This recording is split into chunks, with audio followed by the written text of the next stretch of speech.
Good morning, my people. Hi, TG. Hi, Dibble. And hi, TJ, who, yes, was here first. Yeah, you. Uh, yeah, TG. You don't need to put clocks in there. I am almost always on time, if not early, so shush.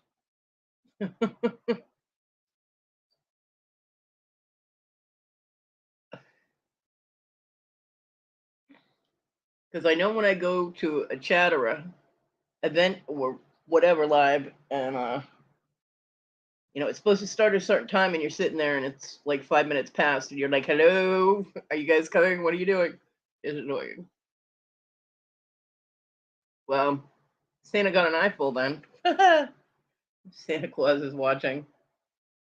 I'm on the naughty list. I get all the best presents. I am glad you had a good time at Nana's as well, Dibble. It looked like a lot of fun.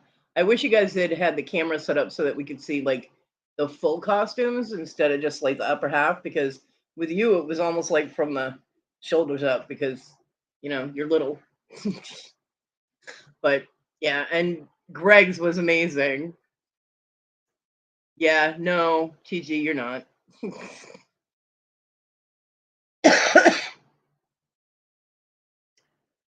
So I did think I was going to be late though because I forgot to look for something last night, and it because I just remembered that I had to look for it last night, and I forgot by the time I because it was like 4 o'clock in the morning when I got to sleep, a little after 4. So I love you too, Devil. But so when I woke up, I'm sitting here. I'm like, what did I have to do? Oh shit! So I had to go trolling through all my sales items and stuff to find what I needed because I had to ship it today. Yeah, neither one of you are angels, TG, and don't go lying for somebody else. I do have a topic today, though. I'll wait a little while before I go into it. Hello, Thomas.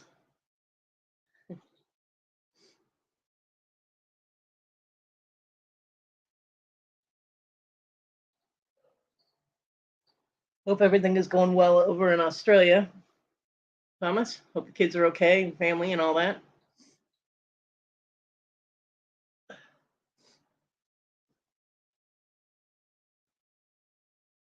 Yeah, it looked like a lot of fun.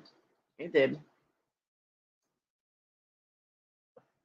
Although, you know what I've discovered? I am not one of those people who like shorts. Everybody's always raving about, oh, shorts are awesome. Yeah, I don't like them because my brain just gets invested in the video and it ends, and I'm like, well, shit. So, yeah.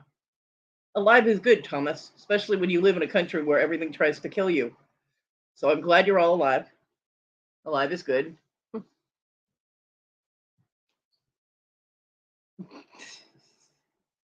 TG, you're silly.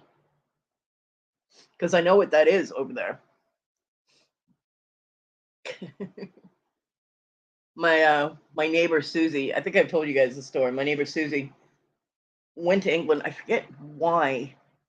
I think it had something to do with like an exchange college thing or something. Or she did like a year at a university or college over in England. And no, I saw that it was up and I was shorted out by that point, so no, I didn't say it. But I've seen her try and wink before, and it's hilarious. Um, and she met a man named Charles. It was Charles. You could not call him anything else. No Chuck or Charlie or any of that, because my dad did that when he met him, and he was told, "My name is Charles, not Charlie."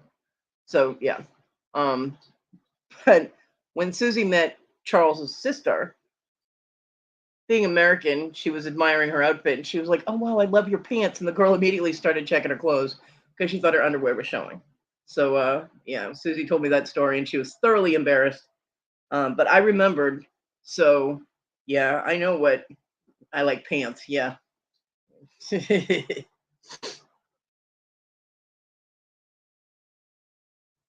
Oh, okay. Well, she is Victoria, you know. We love her. So yeah, Susie ended up marrying Charles. I don't know what happened. I don't remember what they I think she moved to England. Um and of course after that I lost complete touch because she just lived next door, you know. Hmm. Words are very hard for Victoria, which is why I help her out a lot. I hate to see the girl struggle. I really do.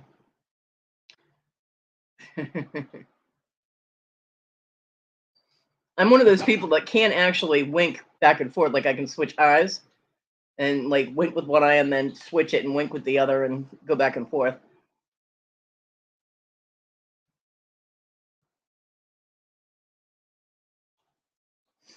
Most people end up blinking. They'll like wink with one eye and they'll have to concentrate and then switch and wink with the other eye. And but by the third time, they're blinking. They're not winking anymore.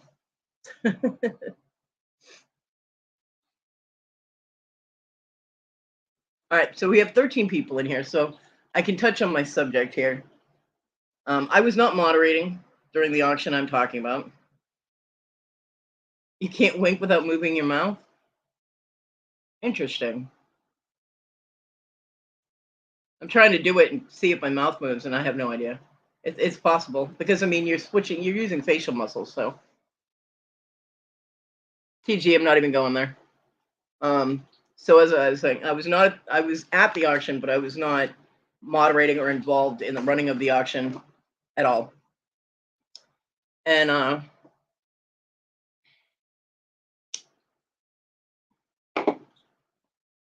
so the person selling like ran out of the things that they had set aside to sell.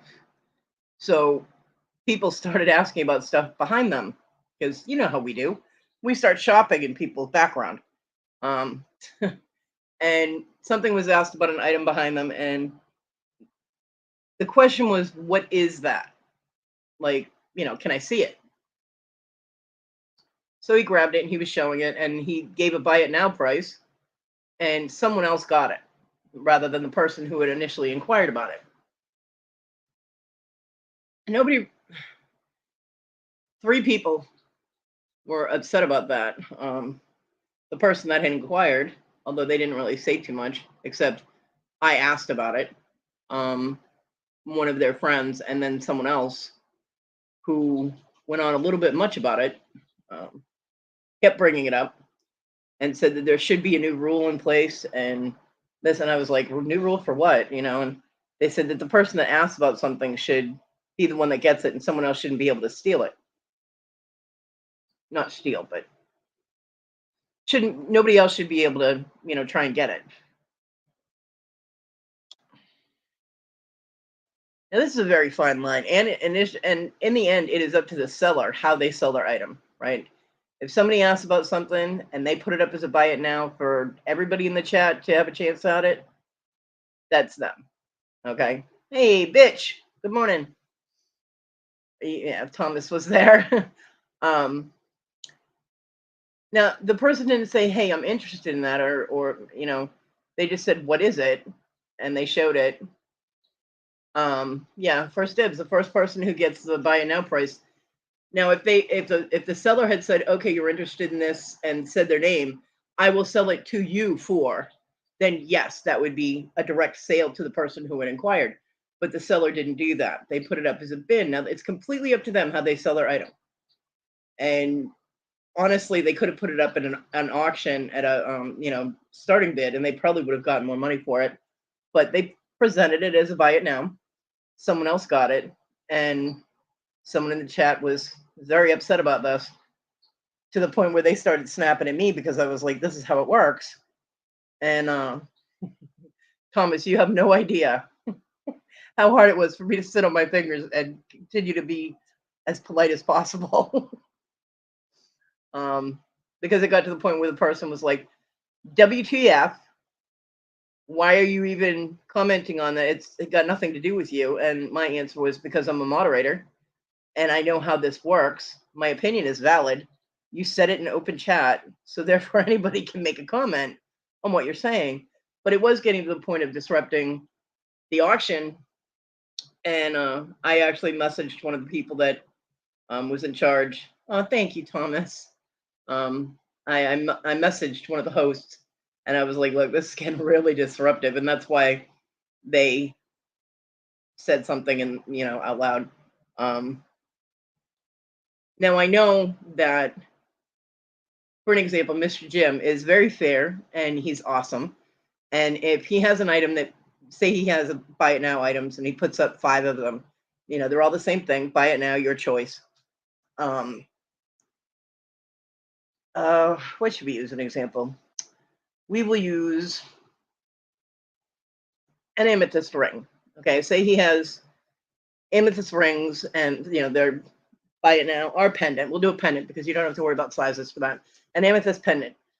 And then he's got 5 of the same thing. Buy it now, your choice, grab one, whatever. And he's got 5 of them on the table. And like 6 people will come in and want one. That last person who didn't get one because there's only 5 of them, he will actually find something as an alternative and say, okay, this is just for this person. Do you want this one? Because I have this one instead, as an alternative to the one. And he gives a targeted option to that person directly. And I think that's great. I love the way he does that. And it makes people feel that they're not left out if he has an alternative to do that with. He'll give them that option that he has this different style. Would you like this one for that price or whatever? And I think that's amazing. I love that he does that. But in the instance that someone says, hey, do you have any Mystic Topaz? Or, hey, do you have this? Or, hey, do you have that? When the seller presents that, it's up to them, completely up to the seller, how they present the item, whether they decide, well, you asked about this, so are you interested in this? And they give them first shot at it. This was not the case. And a lot of sellers won't do that because they want to get the best price. With a buy it now item, of course, you're just going to get the price you ask. But a lot of sellers feel it's fair to give everyone a shot at it. Whoever gets the price, the I want or whatever in first, they get the item. My issue was that this person just made such a big deal out of it and was basically shaming everybody. They were like, it's not right if you take that item and just stop it because it's not the right thing to do. Well, you're at an auction or a sale, so if it's presented as open to everybody in the chat, then yeah, it's fair. So that was my issue, and I just kind of wanted to, I don't know, get other people's opinions on it. Because as far as I'm concerned, it's up to the seller. It's their item, it's their money that we're talking with, and you know what I mean. And this was an in general inquiry. Yes, Dibble. It is.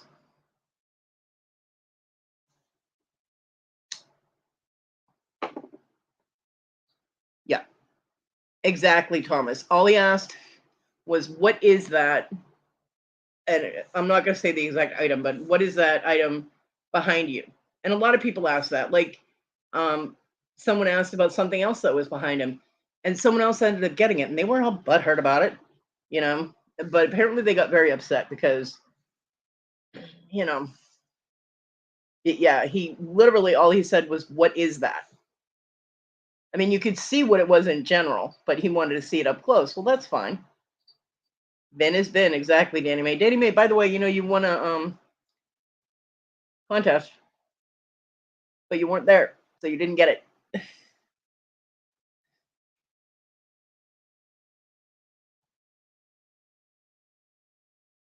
Thank you, Dibble.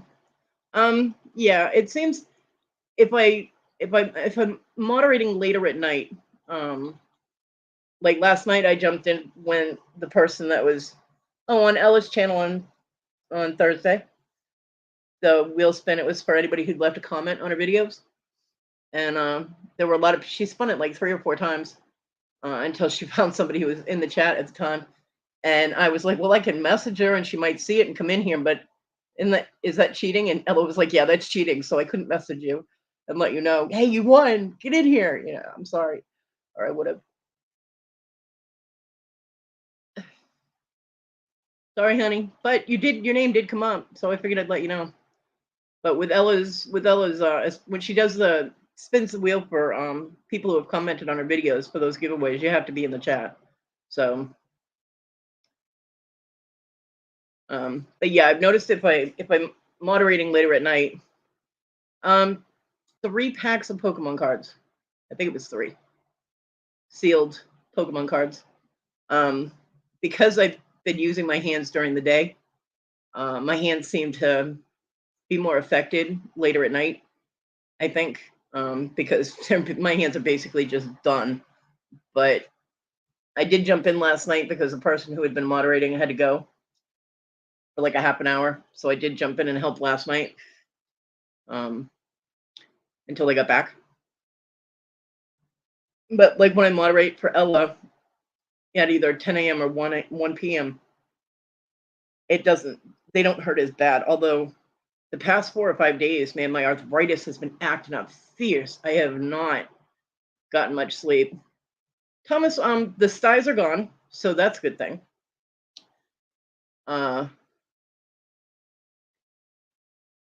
My eyes are tired though, and like I stare at my computer too much. But they're not too bad right now. It's my hands that are the arthritis is. I mean, damn. I lay down and try and go to sleep, and the joint pain is just like zing, zing, zing, and I'm like, oh motherfucker. So yeah, yeah. The hands are not doing too well, but I notice if I moderate earlier in the day, the nerve pain isn't as bad as it is later at night. But right now, it's okay.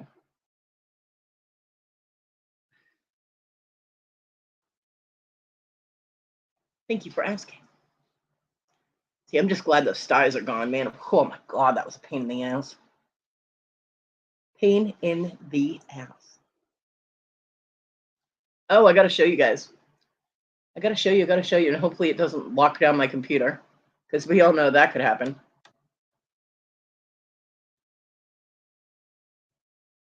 So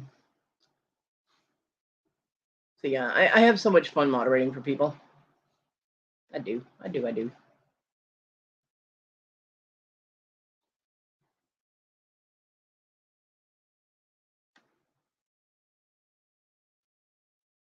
Yeah, it was a pain in the eye. Definitely was.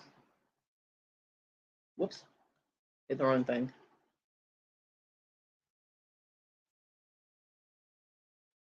Yeah, Danny May, I got it on the next day.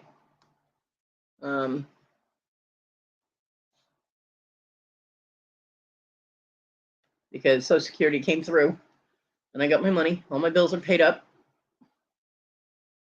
Look at that! How adorable is that?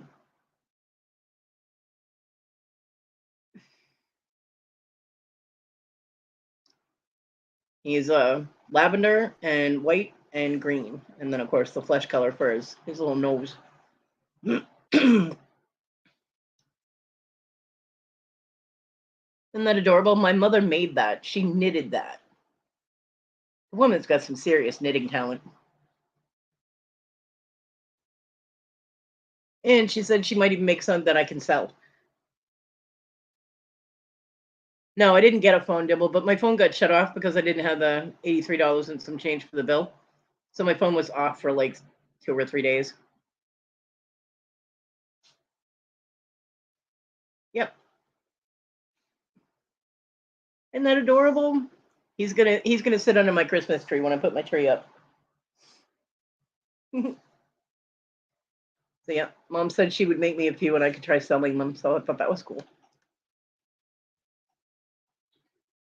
So yep, and I my mom has my card right now, so she can get my rent off it. And I let my landlord know that I would have that. It's gonna be, I mean, late because it's technically due by today. But I let him know that I'm gonna have it, so I won't get the late fee that he usually charges if you don't have it by the 5th.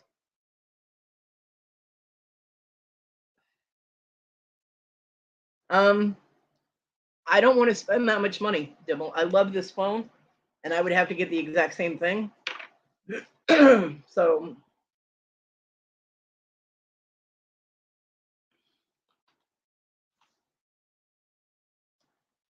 This phone cost me $300. I'm not investing in another phone for a while. It does have a full charge on it right now. I was like, oh my god, it's full charge. Yeah, I got all excited. Yes, Danny May it was, thankfully. So nobody asked you, Kat. I I did a Walmart order to get delivered, which 6 of your items are not available, and they wait until they pull the order, so I don't even have a chance to be like, okay, well, I'll get this instead. You know what I mean? I'm like, fuckers. Then it said one thing I had option for free delivery, so I was like, well, I'll grab that because I've tried to get this item twice, and they didn't have it either time. The one time was when my mom did my grocery pickup, and the other time was this week. And I'm like, you know what? I'm just gonna have them deliver it. I'm thinking they're shipping it, right? No, some guy showed up, not yesterday, day before. Guy shows up, comes to my door with the items, and I'm like, well, if they had them at the damn store, why the hell didn't they put them in the order? I'm like, that doesn't make any sense. But I got the items, and that was cool. But the food items, I was a little upset because, they don't have that stuff at my mom's, which is because there's 3 Walmarts in my town. There's 2 stores, and then there's the neighborhood grocery. Neighborhood grocery is smaller. So that's the one my mom goes to, and it's closer to her house. So the neighborhood groceries don't have the same selection. So a lot of times stuff I want, they don't have. So I was like, well, if I get something delivered, I get it from the Walmart closest to my house, of course, because they're like, we're not driving all the way across town for you. And so I was hoping, since it's super center, that they would have it, and they didn't. So, but yeah, I have a little bit of variety of food right now, so that's nice. And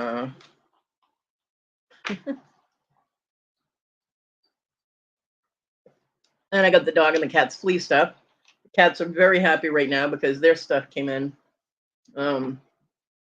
day before yesterday. The dog's flea stuff will be here today. So she'll be happy because God, I hate fleas. That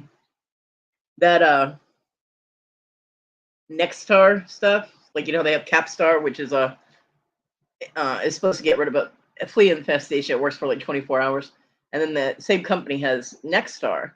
So I had gotten that when Brandon did the auction, those 2 items, and Carol Ann bought the items, and I was, Brandon split the money with me, and I was able to get the dog's flea stuff. I got the Nextar stuff because I had heard good things about it. Yeah, it sucked. The first month it worked great. The first dosing, it worked great. After that, fleas completely ignored it. It didn't even work for a day. They didn't kill any fleas. I'm like, what the hell? So I'm going back to Frontline for the dog and Advantage for the cats. The pain in the ass. I hate fleas. They serve no purpose. There's no purpose to a flea. They just need to go.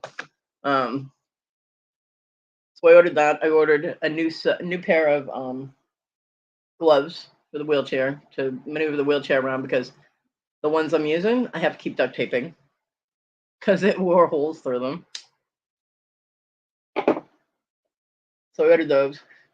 I'm ordering another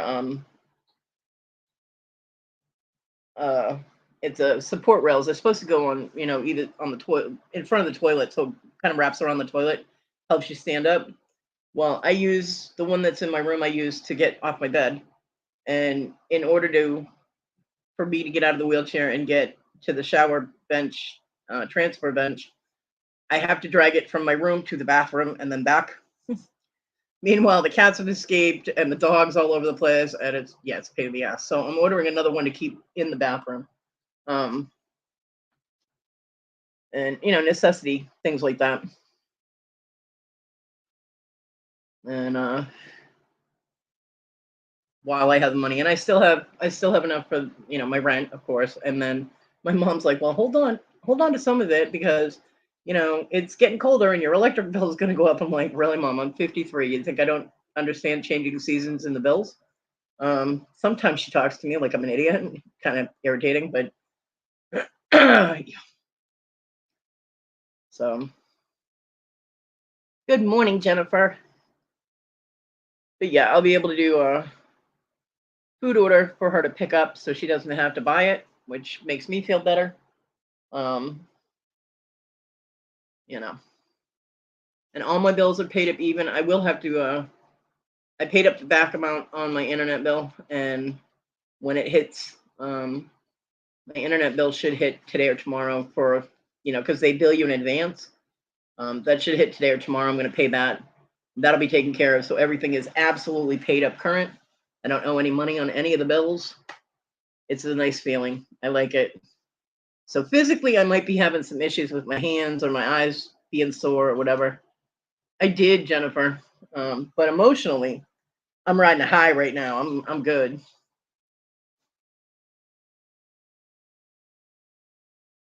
Huh. I've never done shrooms. Interesting. But I can't afford them anyway. So,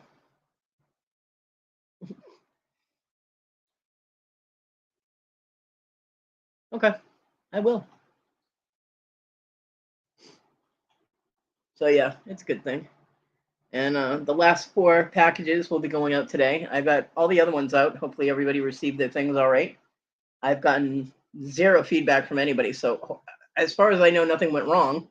You know what I mean? No news is good news, right? Um, I have the 4 labels to print up, which I have my printer sitting right next to me because I did figure out that issue, which I should have figured out a lot sooner. Um, so I don't have to transfer the laptop at all.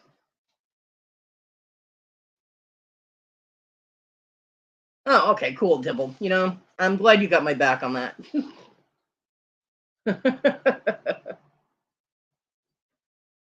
Yep, I've never done shrooms.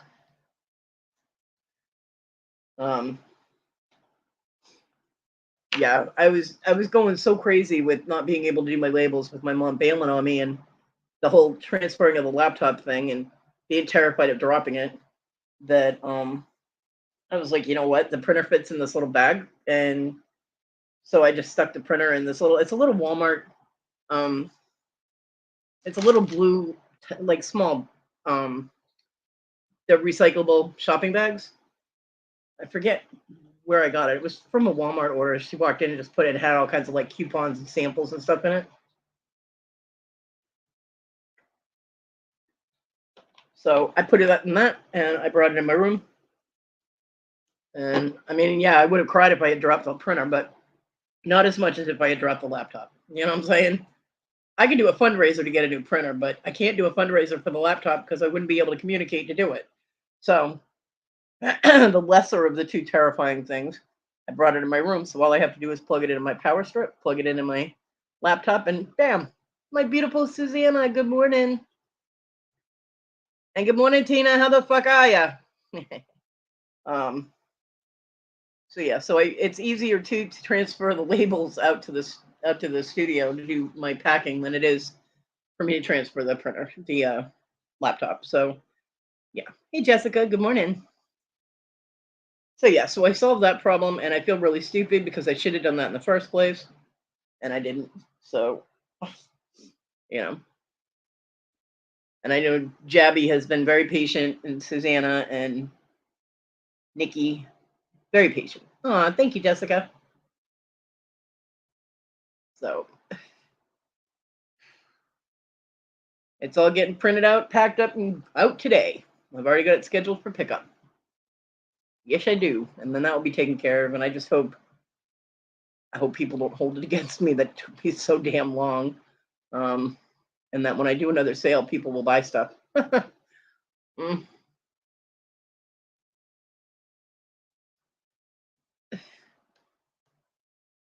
Oh, Susanna, I have to show you. Don't go anywhere. I have to show you what my mom made.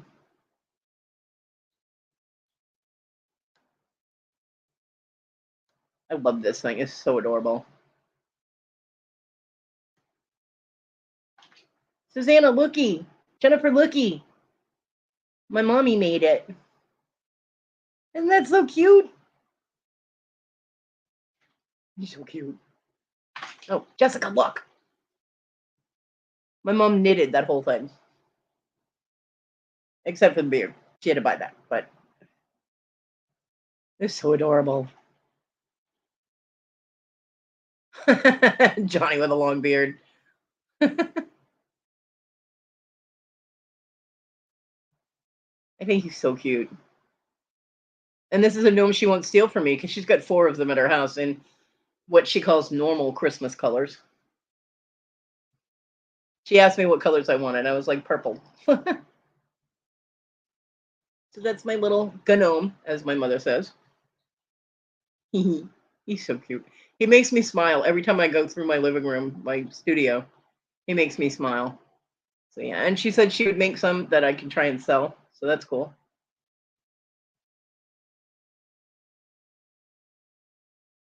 No, not yellow and blue, TG. Although, I could have her make one in yellow and blue and send it to Victoria. A minion gnome.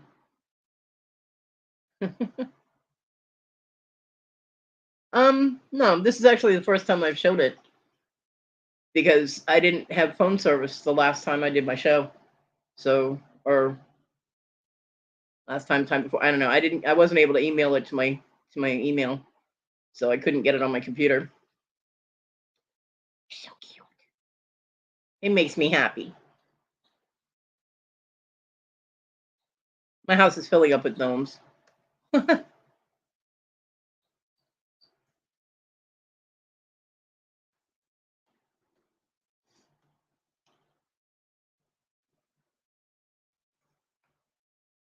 But my mom said she's actually that she doesn't mind making more because she's got a crap ton of yeah, my mom actually said crap ton.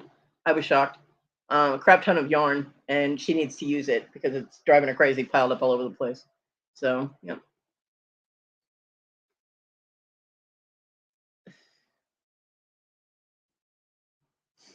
I thought those were very, very cute. She showed me a picture of her other ones, the ones that she because it's a kit, and it has 4 of them. I agree, Jennifer. I absolutely agree. Um, it comes in a kit that you can make 4 gnomes with, and they're Christmas gnomes. It's a Christmas gnome kit, and I hope you have an amazing day too, Thomas, or night. I guess it's getting late over there. Um, so that was her project. She was making Christmas gnomes, gnomes, gnome.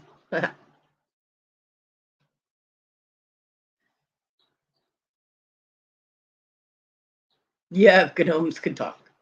Um, yeah. So yeah, that was my subject for the day. The whole thing during the auction, and it's not so much that. Um, yeah, I guess that's pretty late, isn't it, Thomas? 11:33 p.m. Yeah, time to go to bed for most people.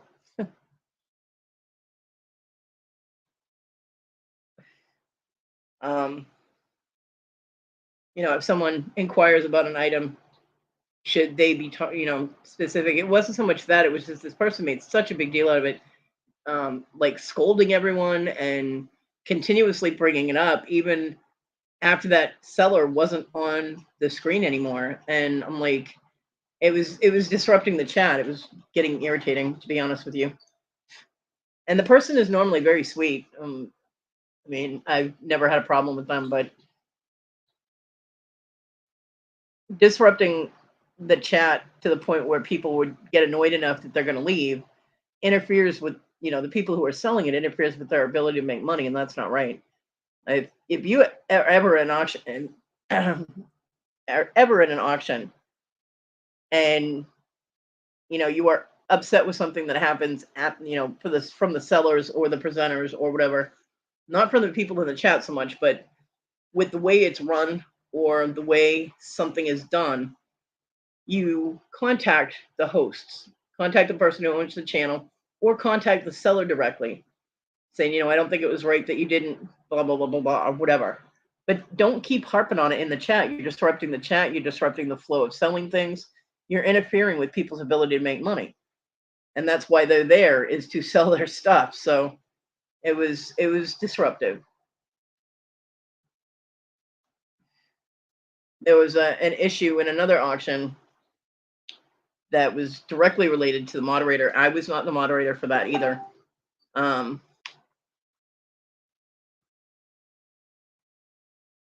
but other people were quote unquote helping the moderator, and the moderator didn't like it. They're like, look, I got it covered. Please stop. Then they were telling him how to mod and how he should be doing it. And that didn't go over well.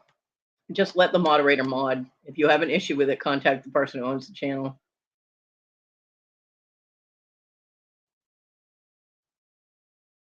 Absolutely, Susanna. To respond verbally to your message. You got it, girl.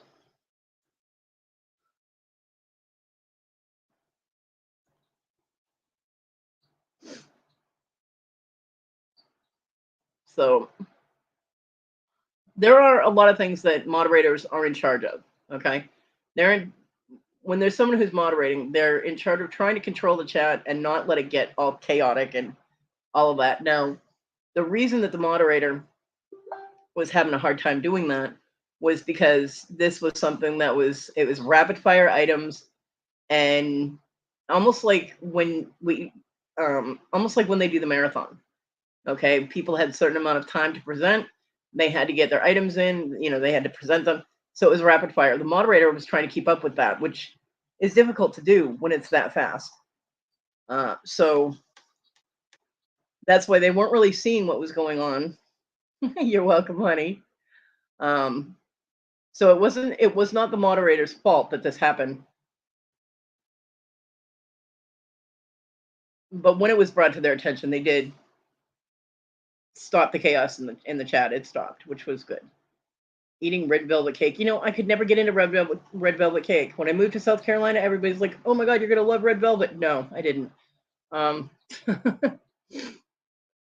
I tried it in various forms, both cupcakes, cake, and like red velvet cookies. I tried it all different. Nope, don't like it. They're like, "Oh, it's cool. It tastes like chocolate." No, it does not.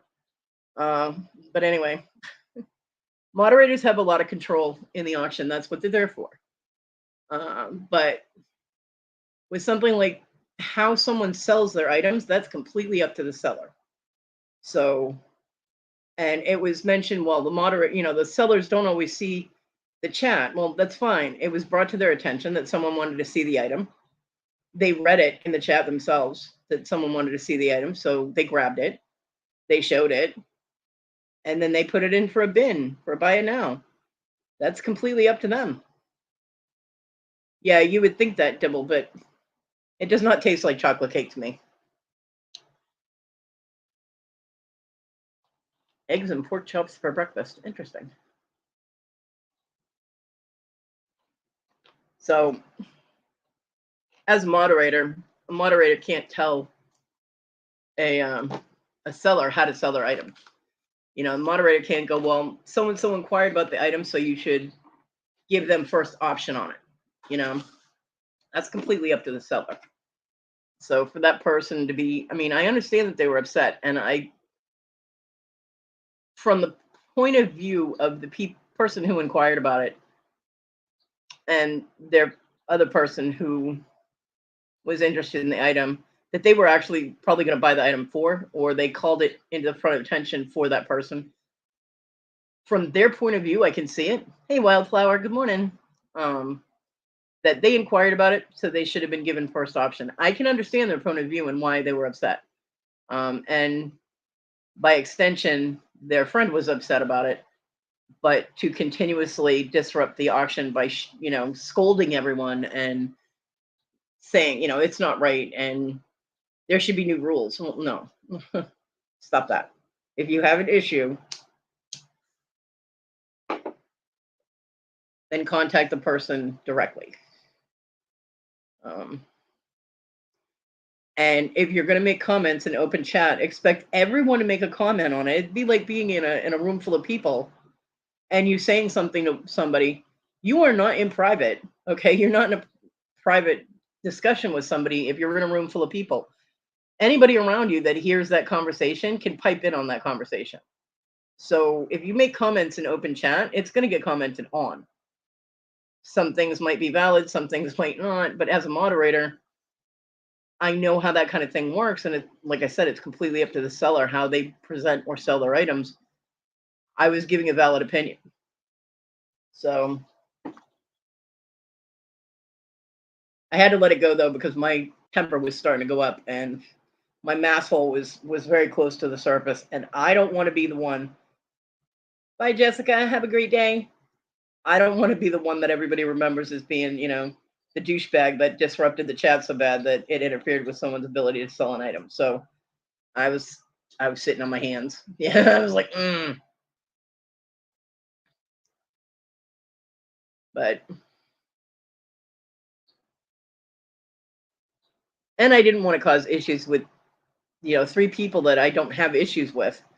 But if they think that they're being attacked, then they get upset with you and it carries on through other auctions. And I didn't want that. And it could still carry on because apparently the one person just holds on to things and doesn't let it go.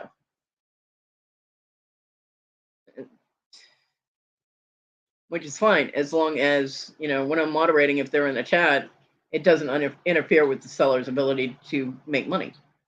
As long as, because people, I don't expect everybody to like me. Come on. That would be ridiculous. But if I'm moderating, I'm working. Don't bring your personal shit to my party. You know what I mean? If you're there to buy items, then go ahead. I will be completely fair. There are people that I don't like, and y'all know it. But if they bid at an auction, I would be polite and I would be civil and I would accept their bid just like I do everybody else's. So if I can maintain professionalism, then they can maintain some decorum if they don't like me and I'm moderating. But when people in the other, I do TG, I love you, even though you're a little Welsh brat fibbing Halo thief. When people come in and start telling the moderator how to moderate, that will set off a moderator. They're like, stop it. You know what I mean? It's like, don't tell me how to moderate. If the host of the channel doesn't like the way I'm doing something, they can let me know.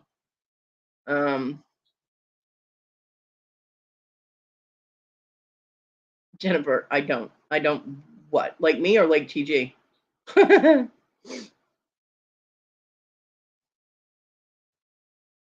And I can understand the moderator that was working that auction getting upset.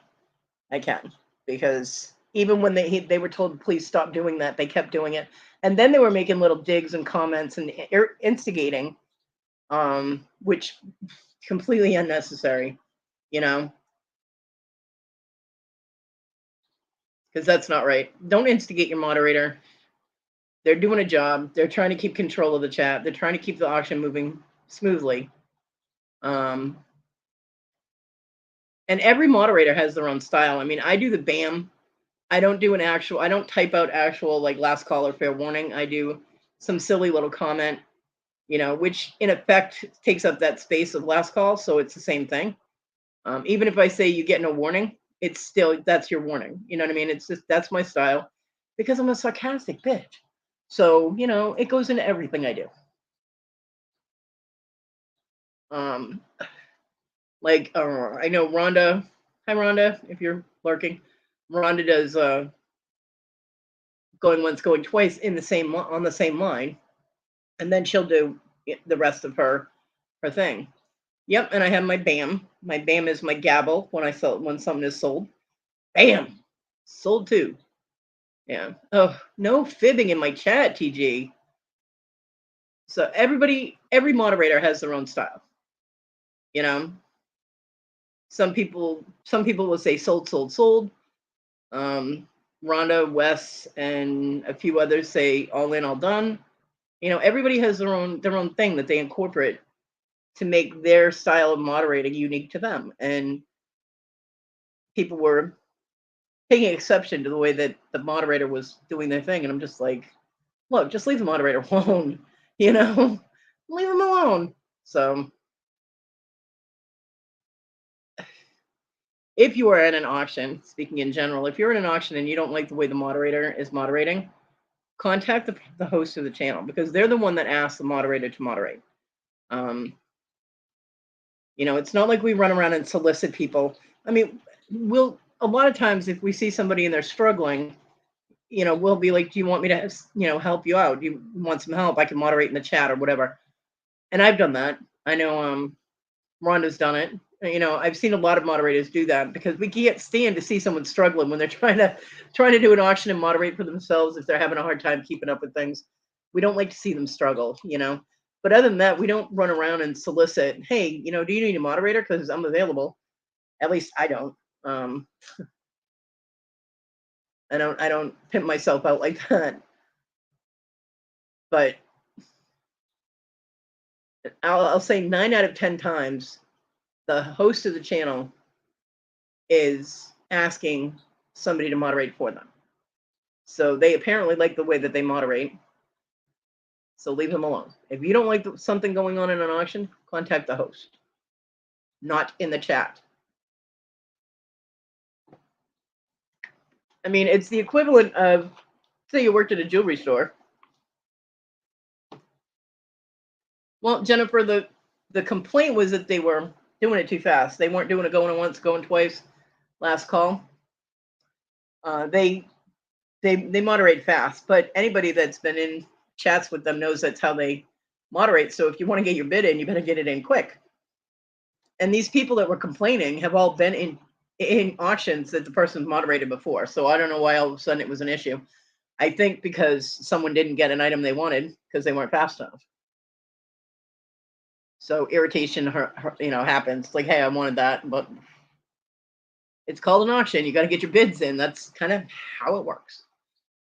So, yeah. In the end, the person responsible for what goes on in their channel is the person who owns the channel. Like on my channel, it would be me.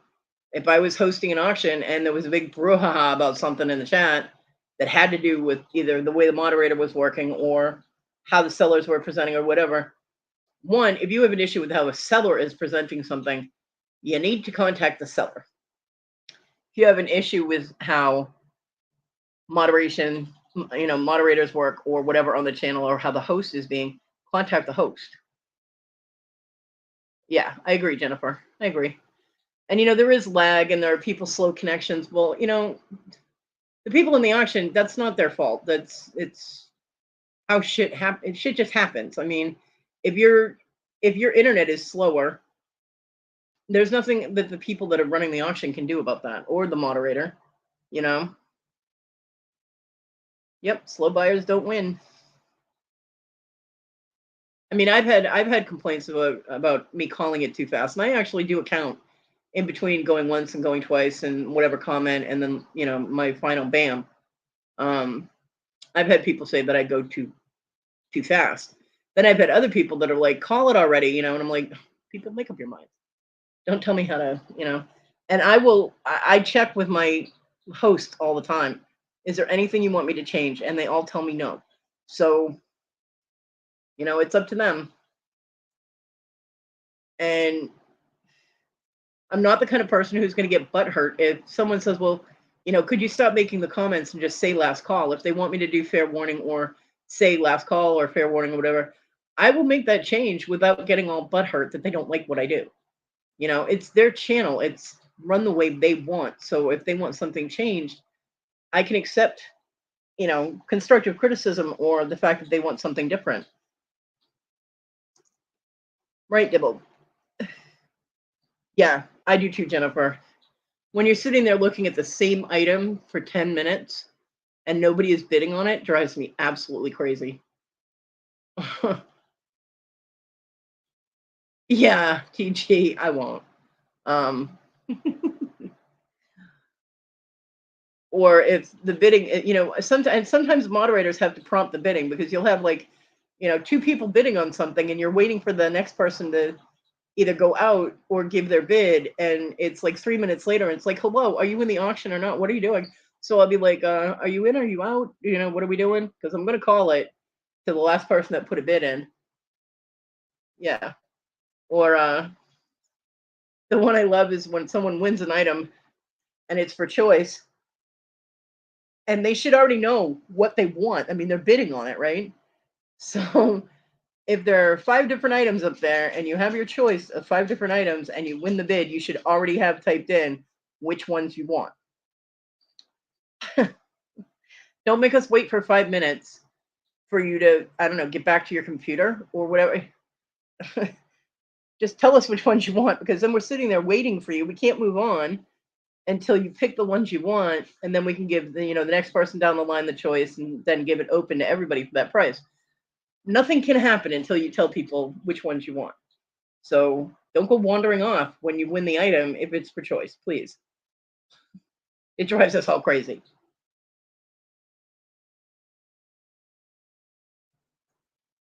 GG.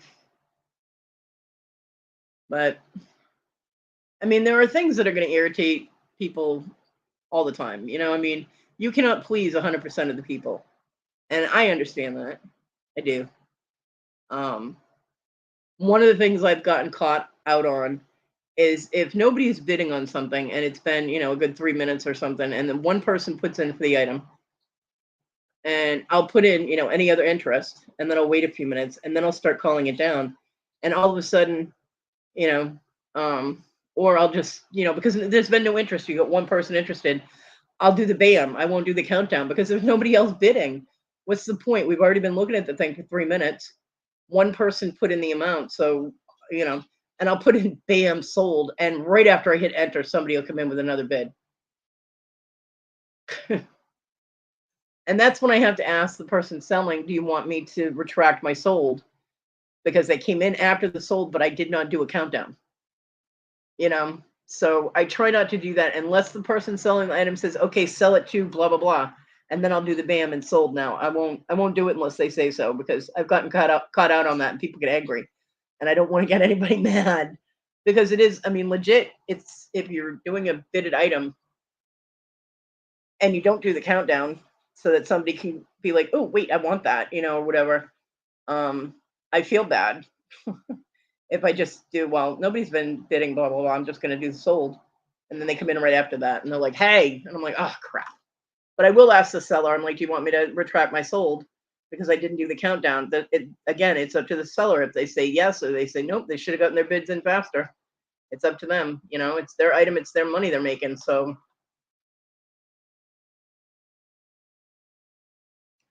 in that instance, I'll tell you, probably about 75, well, 90% of the time, the seller will say, yeah, retract the bid, retract the sold, because of course their whole goal is to make money. So if all of a sudden somebody else is interested in it, they know that the amount will go up, and that's understandable. You know what I mean? If they say, yeah, take the sold out and we'll do the bids on it, I'm like, okay.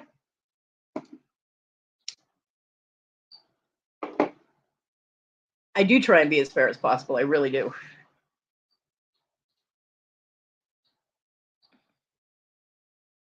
So, but I mean, as a moderator, there are things that irritate me, and as somebody who's just watching auctions, there are things that irritate me, whether it's with how somebody presents things or with just random crap that people put in the chat that just take up space and kind of distract from the seller. Not so much how are you doing, because a lot of a lot of our community have health issues, or they have problems going on in their life. Like, I know I do all the time.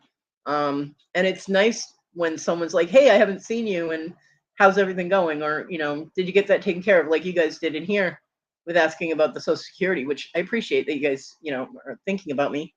That kind of thing is fine. But when you just sit there and randomly put in things that have nothing to do with anything, it's why? Why do you need to put that in the chat? I don't get it. So, I mean, I know there are a lot of lonely people. I get that. I'm one of them. And I used to like put in random life story tidbits when I see people in chats and auctions. And then I realized, what the hell? People are here to buy things. They're not here to just socialize. It is a socialization a socializing situation, but there have to be limits because it does take away from the seller.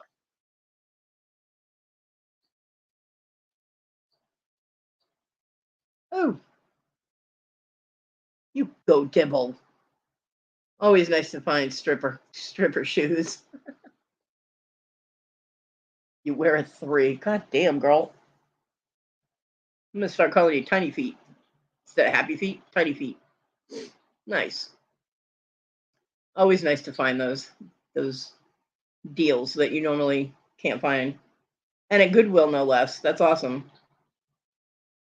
You go girl.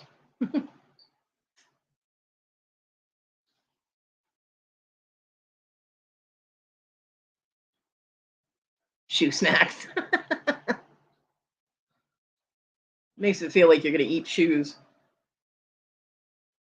So I don't know. I mean, I know we have like Jennifer does moderating and stuff like that, so I know she gets it, you know. And then the other you know, when you're showing an item, and we'll use a ring as an example. You're showing a ring, you give the price on it. It's not a for choice thing. It's just you're presenting that item. And then all of a sudden you pick up randomly, oh, when I have this one, I have this one, I have this one. It gets people's attention. Somebody will see, one of the other ones they like, and so then all of a sudden it's, well, how much is that one? What size is that one? And they start talking about something you're not showing, and it gets very distracting for moderators. It's very hard for us to keep track of what's going on when all of a sudden you've got 5 people inquiring about things that the presenter is not selling at the time. Um, texted me a photo. Is that when my phone just went berserk? Blink, blink, blink. I had a feeling that was you. Let me see here. Oh, damn, girl, you're gonna break an ankle. Holy shit. Although those do work as weapons too. Wow. Those are definitely stripper shoes. Nice. Very nice. Are those Louboutins? Or are they knockoff Louboutins? I see red on the back of those black ones. And the white ones. Huh.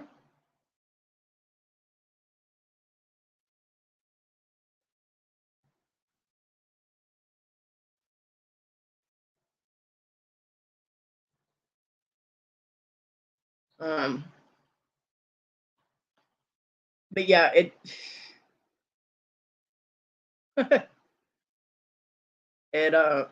was very distracting. Um, and that one I was moderating. Yeah, they have red bottoms. Louboutins are the ones that have red bottoms, like notoriously. Those are some expensive shoes, if they are knockoffs. Close enough though. You look like you're wearing them. I mean, damn. Um, because we did have somebody that was showing rings, and I was moderating, and then she'd start talking about the other rings, and I'm like, look, you're trying to sell this one. Can we stick to one thing at a time? Because 20 minutes later, she's still talking about the other one she has, and people want those, and I'm like, okay, like it was. It's very hard to keep up when someone shows multiple different things. It's not for choice. They're just selling them individually, and they're all different sizes and styles, and it's like, oh my god, stop. And then people just put in a random price, or if they're selling them for all the same price, like say they're selling all their their costume, their stainless steel and whatnot or whatever, they're selling their rings for $5, by bidding. You've got all these people putting in fives, and you're like, well, for which one? Drives me crazy. Just show one thing at a time if it's not for choice. You know,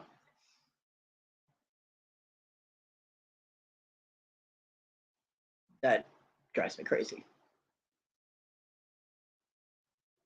And try and limit the amount of items you have shown at one time for choice.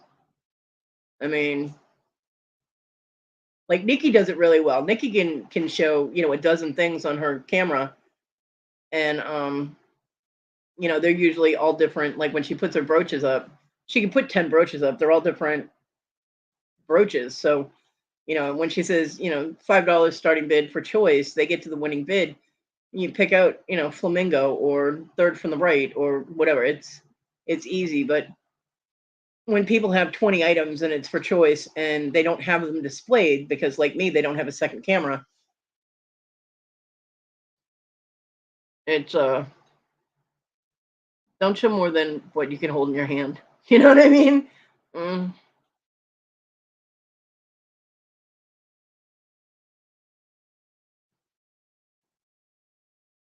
See, I don't mind the things that are for choice, as long as there aren't, you're not showing a dozen things and you're holding it up and saying, okay, this is one and this is one and this one.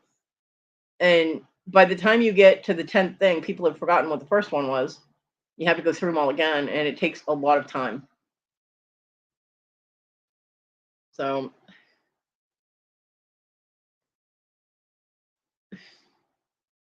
I mean, imagine how long it would take Nikki to sell her brooches if she did them individually. That would take a long time. That girl is the brooch queen. You know what I mean? So, I like the way Nikki does her presentation on her table. I like the way she does that. Um, but if you have things for choice that you're holding up, try and limit it to like under five. You know what I mean? Hey, Christy.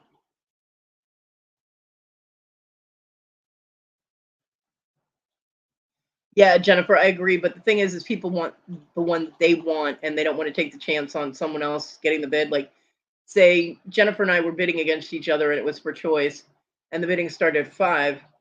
If Jennifer put in five, and I like say I put in six, and Jennifer's like, okay, I'm going to stop bidding because I don't want to have to pay more, and I win the bid, and then the one I pick is the one Jennifer wanted. You know what I mean? Yep, everyone pays what the highest bid is, and we've had complaints about that too. That people should pay what they're bidding, and it's like, no, that's not the point of an auction. They point, and people think that them winning the bid should just be that they get first choice, and that everybody else pays what they offered up as a bid. No, that's not how it works.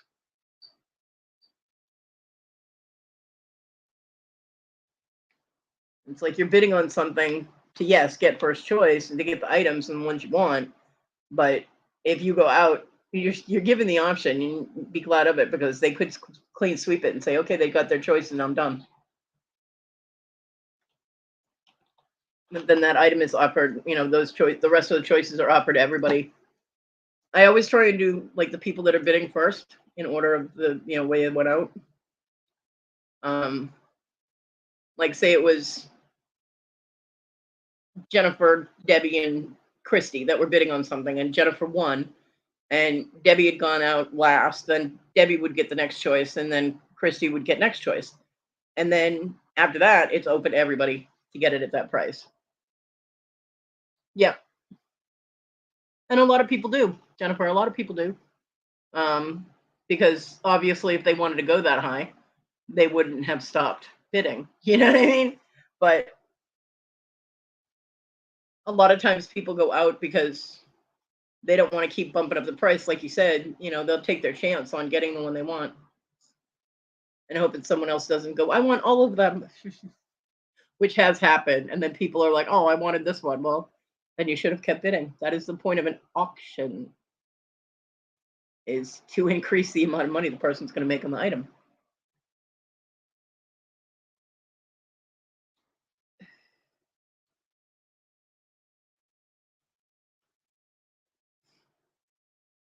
And I've done that. And when I bid it on an item, I'll go out and the price will go up a little bit and I'll get offered the next call and I'll be like, no, I'm good, thanks, I'll pass. Because I stopped bidding for me personally, I stopped bidding at the price I want to pay for that item. So if I go out, it's because I don't want to pay any more for that item than what I offered.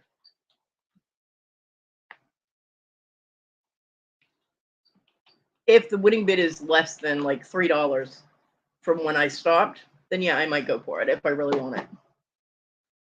But I have my limits. I mean, I'm also on a very limited budget. There are some people that have money to burn, so they're like, okay, I'll take it. I'll take one at that. I can't normally do that.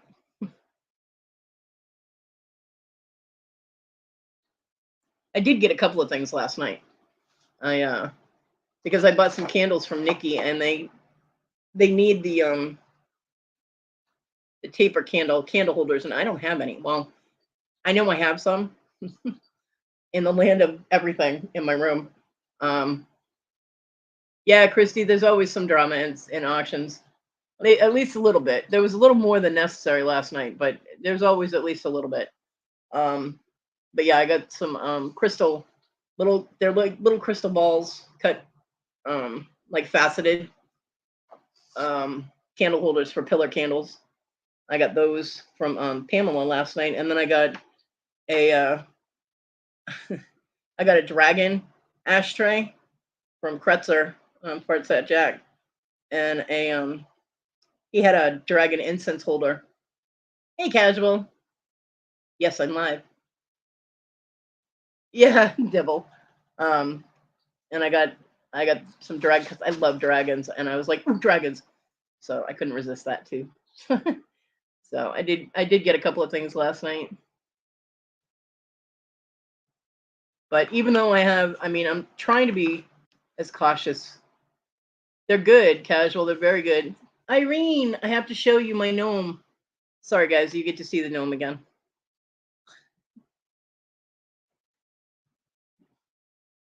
And hi, Irene.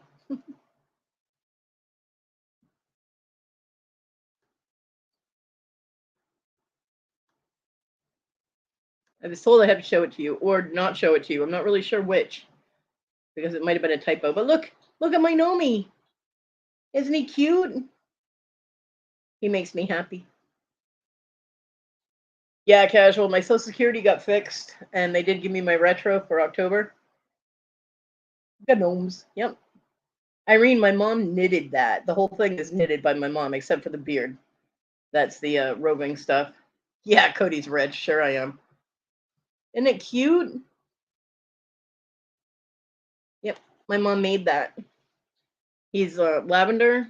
I don't really like the green she used, but it's okay. He's lavender and white and green. Yep, she's gonna make me some so that I can try and sell them.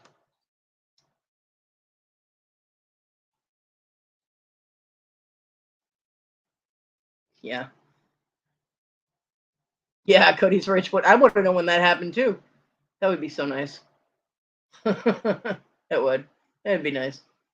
No, I had enough to pay up my bills even, and today or tomorrow will be the payment from the last payment from my internet because they bill you in advance. So that bill comes in on the 5th of the 6th whenever she did, Irene, she did an amazing job.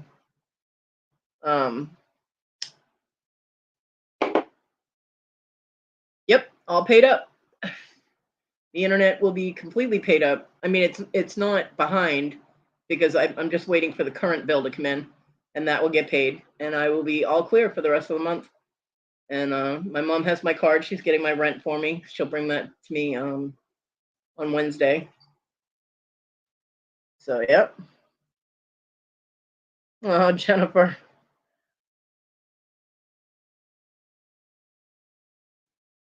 Oh, nice, Christy. Yeah, she asked me what colors I wanted.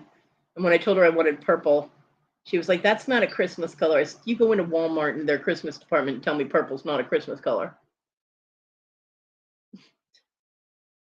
My mom also doesn't understand that I don't do traditional Christmas.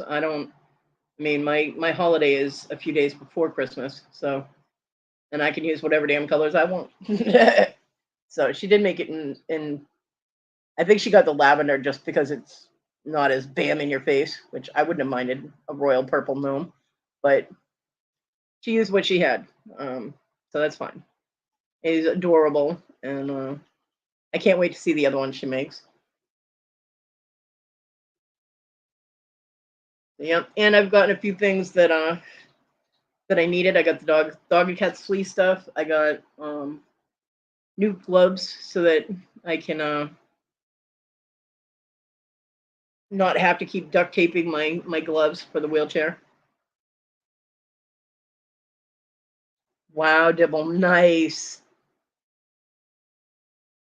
I'm getting support thing for in my bathroom, so I don't have to drag the one from my room in there to be able to get on my transfer bench, so a little bit easier for me to take my showers, because it's a pain in the ass trying to drag this support rail thing all the way into my bathroom, one-handed backwards. I'm like, no. So that will make it easier. I'm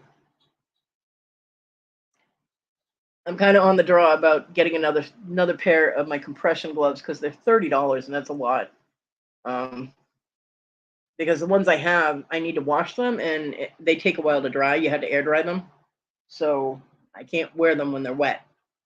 And yeah, so I'm still on the fence about getting another pair of the compression gloves. That's awesome, Dibble. I am so happy for you.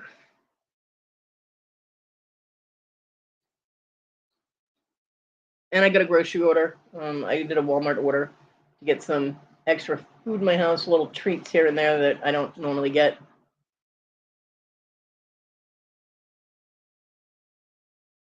I would love to win the lottery, because you know what? All the people that have abandoned me would be coming running to me, and I'd be like, "Who are you?" You know what I mean? I'd be like, "I don't know you." That's awesome, Dibble. In South Carolina, you do not have to have your name revealed if you win the lottery. So I wouldn't have to worry about publicity. But if any of my family members that have forgotten my existence found out, then I'll be like, "Oh, hi, how did I?" Yeah, where were you?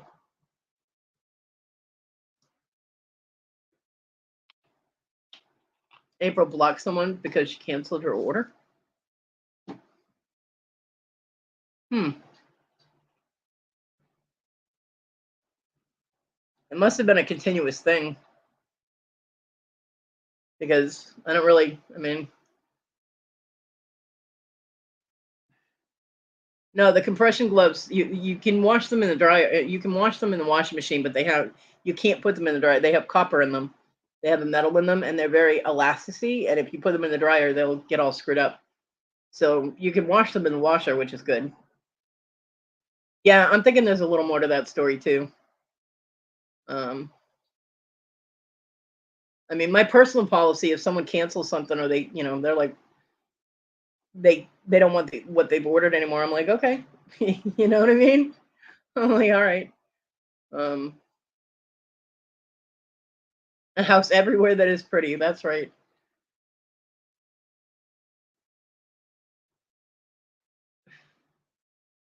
Yeah, buyer's remorse, or um, it could be a financial issue. I had that with Jabby. I won something at Jabby's Treasure to Die For. It was a little trinket box that came with a little piece of jewelry in it. And I mean, it wasn't that much, but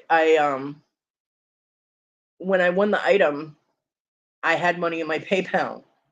And the next day, I had no money in my PayPal, because that's when I got hacked. And of course, not knowing what was going on with my Social Security, I canceled the order. And he didn't say anything bad about it. I told him what was going on, and I said, I'm really sorry. I have to bow out of that. And he canceled the invoice. That was it. No, it was no big deal was made out of it. At least as far as I know, he wasn't upset.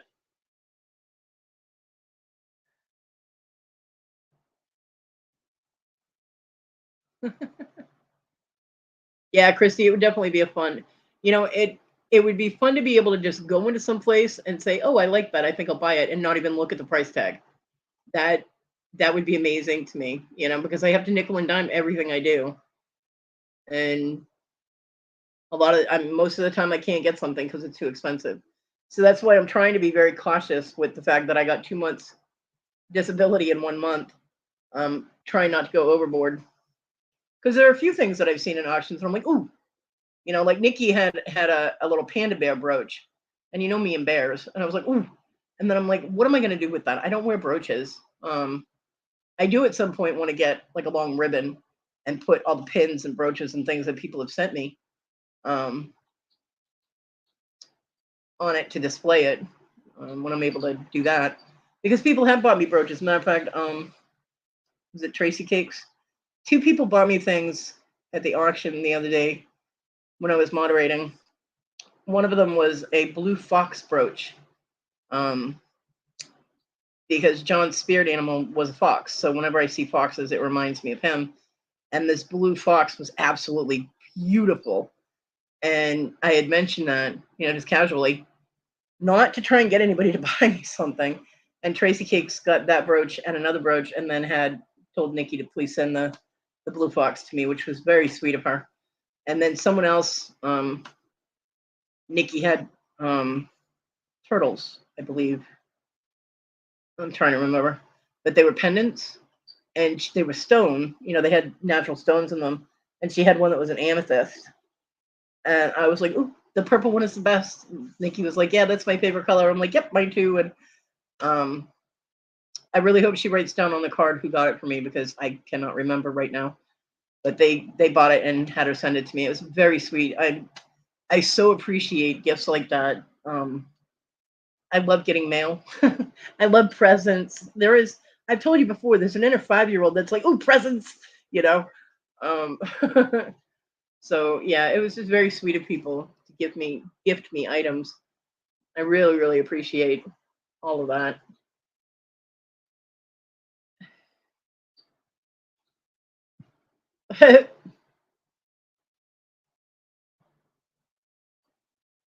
Dibble, you're funny.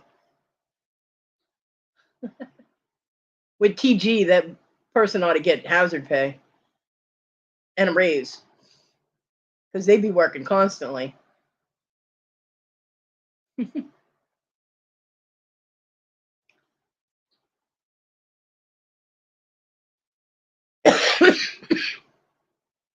Oh yeah, Jennifer, I do too. I have a whole list of things I would do if I won the lottery. Although my list has changed a little bit since my amputation, because now it would be a custom made house for disability access type of thing.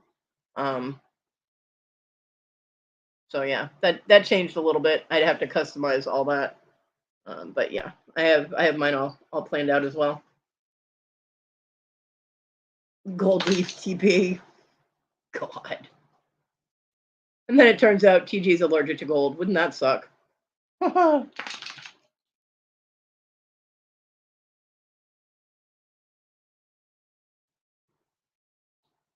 Yeah, there you go, Dibble. You can have a personal hairbrusher, personal stylist. Most people want a personal chef. Dibble would have somebody there to brush her hair.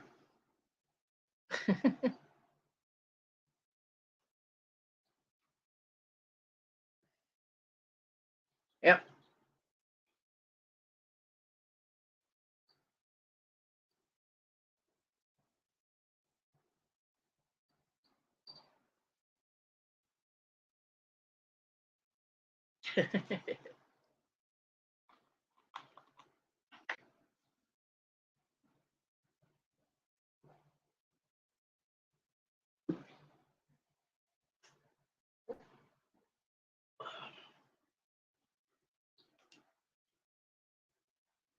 I gotta mute for a minute. I gotta open the soda bottle. I don't know how well that goes across on the microphone.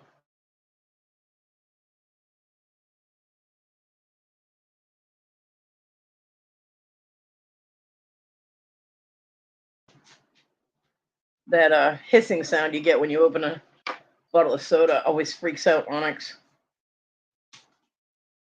No matter where she is, she checks to see if something's coming after her. It's funny as hell.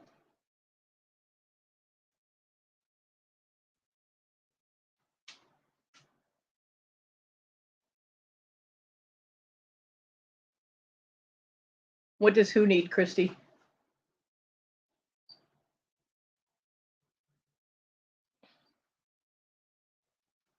Yeah, this community, I mean, my neighbors, I would definitely take care of my neighbors that help me out. But like the community in whole and all that hasn't really done. I would probably donate to AIM Interfaith Ministries, because they're the ones that helped me get the ramp set up. Oh, what do I need? Currently, I don't need anything, honey. It's so nice to be able to say that.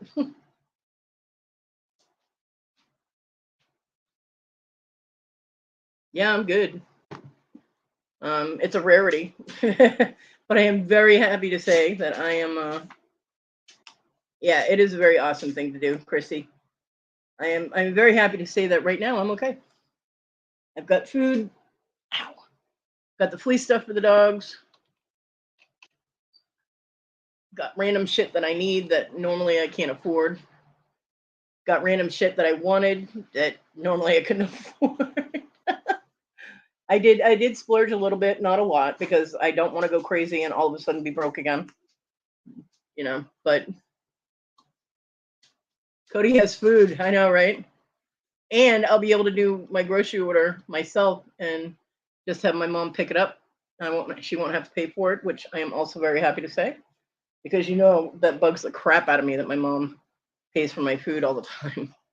So for the next few weeks, she will not have to do that, which is awesome. My rent's taken care of. My phone's taken care of. All my bills are paid up. Yeah, emotionally, I'm running on a high right now. I don't need drugs. Physically, I got some issues going on. Not as bad as it has been, but morning, Bobby. But emotionally, I'm in an amazing space right now. When you have financial issues, it affects all aspects of your life because that stress is always there. Um, and I know that I will be back in that situation again because this isn't going to last forever, and it's hopefully never going to happen again with being not having the money for the month. But you know, um, when all of a sudden those worries are taken care of, and you still have some money on your card, it's a good place to be. It's nice.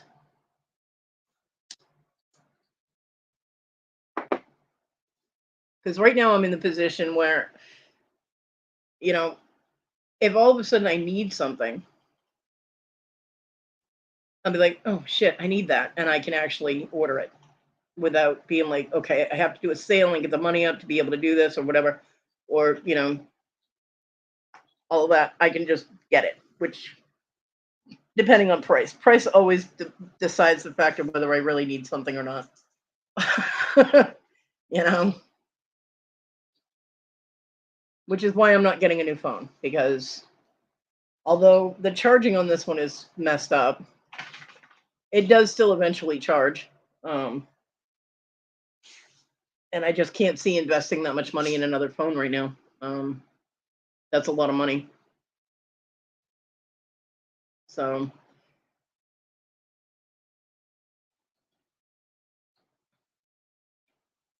how's everything with you, Bobby?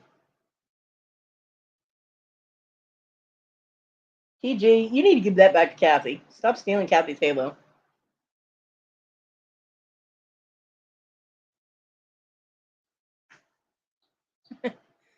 Um,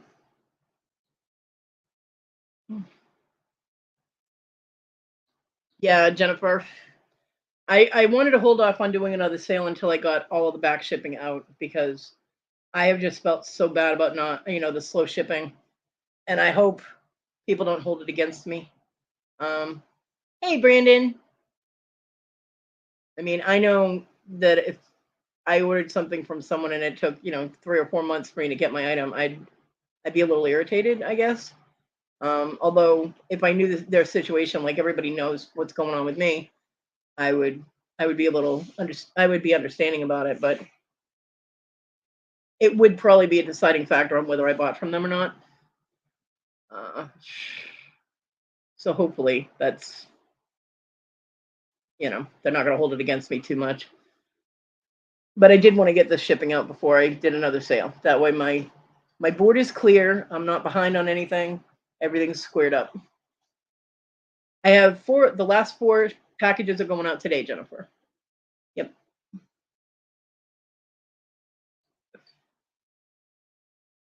I didn't want to do them until today because I moderate for Ella at 1 o'clock on Thursdays and 10 o'clock usually on Friday.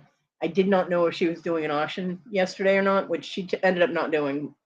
But when my mail comes is during those times, so I I didn't want to schedule pickup for when I wouldn't be able to, you know, be there to give them the packages. So I scheduled that for today. So those last four will go out today. And then I'll see about getting organized and getting some things to sell. I did pick up a couple of things um of the things that I'm missing, you know, from my supplies that I know they're here somewhere and can't find them again. That kind of situation. Um so I did buy a couple of things for that. So I might be bagging out some earrings or something. Earrings, bracelets, that kind of thing.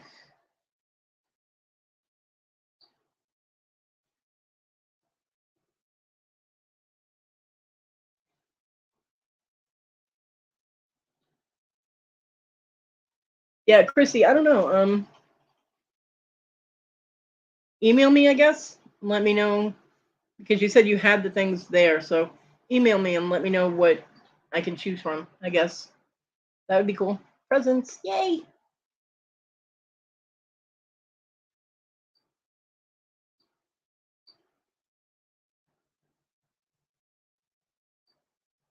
Nice, Brandon. Yeah, send me the link to that, and whenever I have the my lives and whatnot, we'll promote that for you.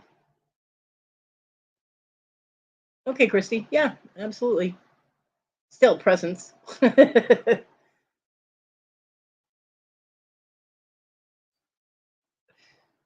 Yeah, Chrissy, either send me a picture of what you got or just a a general list or something.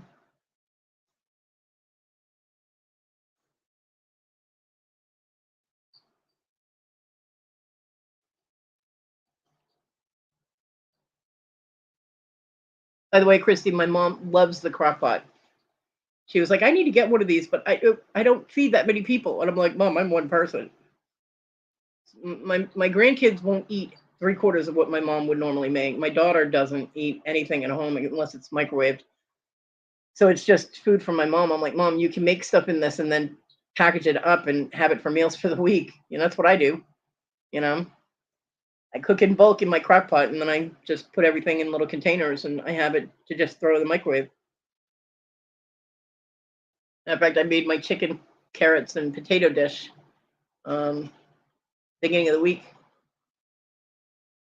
and it made me four meals.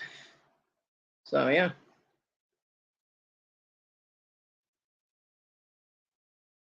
she's like, "Where did you get a crock pot this big?" And I was like, "Someone let me spend their Kohl's money, their Kohl's bucks." And I went in their discount, their discount page. Yeah, that was an amazing deal. And my rice cooker is super amazing. I love that thing.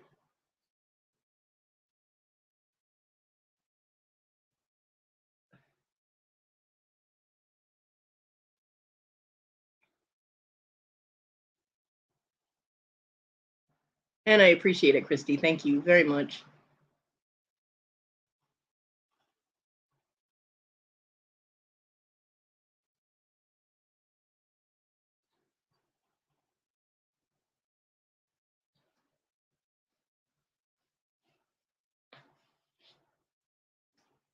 It's nice to see you, Brandon. We don't see you as much now that you're all busy with college and stuff. So thank you for popping in and saying hi, letting us know about the video. I can't wait to see it. I'll be drooling the whole time. Um, but yeah, definitely will promote that for you. Absolutely.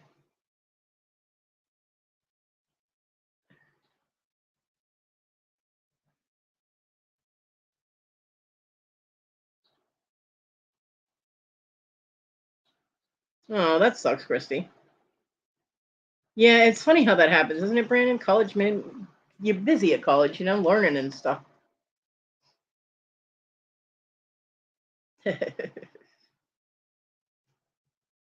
Good for you, though. It's not easy balancing your your studies, career choices, and also running your business, and it's amazing that you do both. So Brandon is my life goals. Although I'm done with any schools. No, not doing that.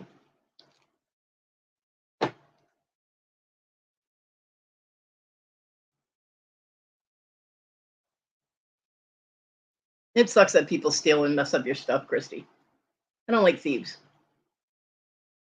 That's why I like my job at Walmart so much, because I got to catch them and send them to jail.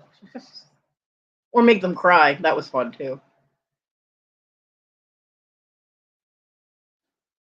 Brandon, I wish I was, but I can't go buy a ticket and I have no cash to send someone else. So, yeah.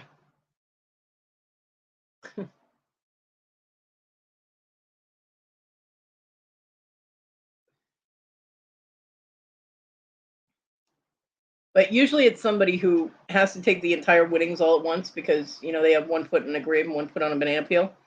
Or it's somebody who's already so rich they don't need it. So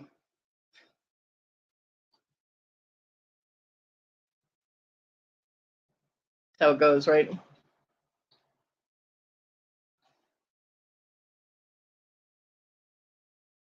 I mean, me personally, if I won the lottery, yeah, I'd splurge on, like a new house that I have either custom made or custom modified, um, with a huge yard that's all fenced in for poor Simmy. She doesn't get to run around and play outside, and I feel bad. Um, but I'd probably put most of it in the bank after my splurges. I'd put it in like certificate accounts and just have the interest drop into a checking account and live off that. And this money is still there if I absolutely need it for something.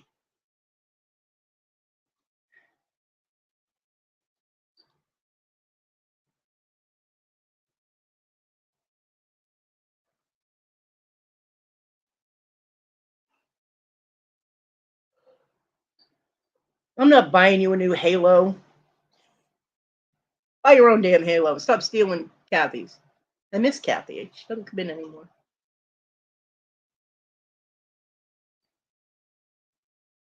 Bye, Brandon. Have an amazing day.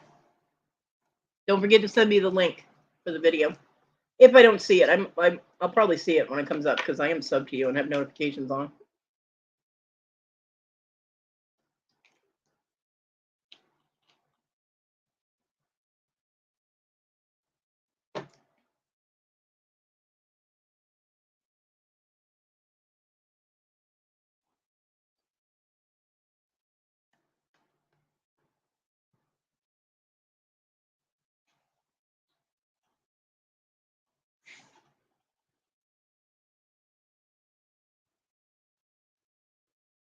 My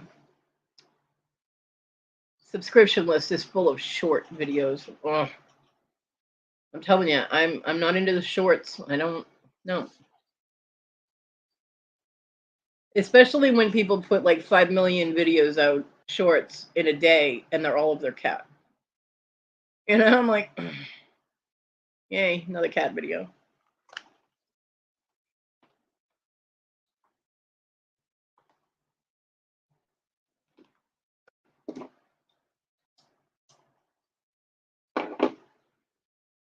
I mean, let me see.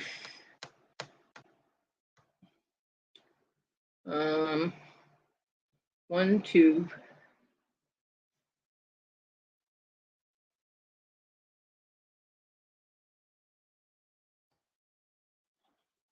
three.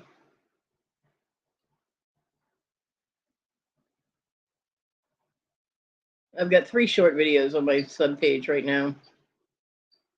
4. And 3 of them are from the same person. All within the last 2 hours. It's like, really? So, yeah. I don't. I mean, every once in a while, yeah, but I'm bombarded with shorts, and like I said, I just get invested in what's going on, and it ends, and I'm like, blah, blah. So yeah, shorts aren't my thing. That, and it's a new trend, and I automatically back off from trends. I don't know why. I've always been like that. It's probably because when I was a kid, like everybody would want something like Nike shoes, Nike sneakers. Everybody had to have Nikes. And I asked my mom if I could have some, and she was like, "No, you don't need it just because everybody else has it." And she wouldn't get them for me for like the longest time. You know when I got Nikes? When they went out of style. That's when I got my Nikes.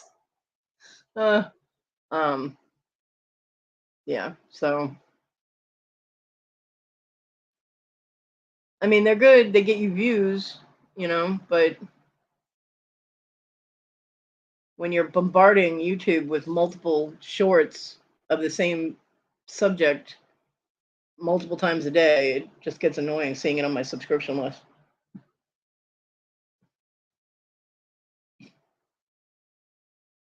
Yeah, and your zoning. You got to watch out for your zoning too, Christy. Because if you're not zoned for a business, that can get you in trouble too. Yeah, Debbie, I understand that. I mean, I know why people do them, but for me, just it's interfering with content that I would watch. You know what I mean? Hey, Lisa, morning.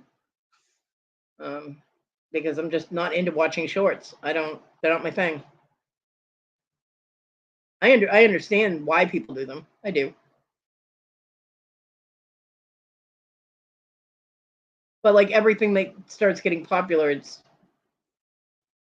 overdone for my subscription list. When I have a subscription list and like on my subscription page, I have 8 things that I can see. I have 8 choices on there. 10 choices on there, like just without scrolling or anything. There are 10 different video choices. And right now, 1, 2, 3, 4 of them are shorts. So, I got to scroll to find stuff that I want to watch.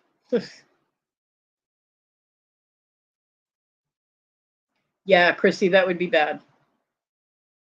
Don't want to lose the mortgage. Yep. No, I get it.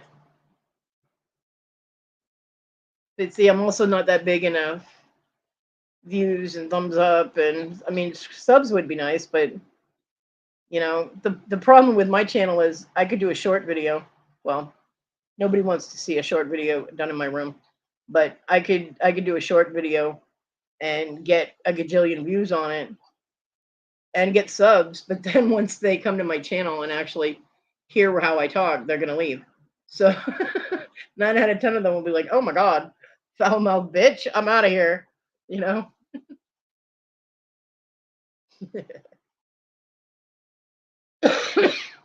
But no, I do understand why people do them. I'm just getting bombarded with short videos on my subscription page, and it's annoying me.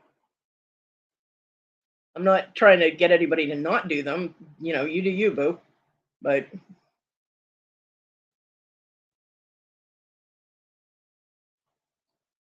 when I got to scroll for 5 minutes past all the shorts, it's like, I'm just glad I don't get notifications for shorts because that would drive me crazy. I'd be like, oh, somebody put up a new video, and I'd look and it'd be a short, and I'm like, oh, fuck. You know?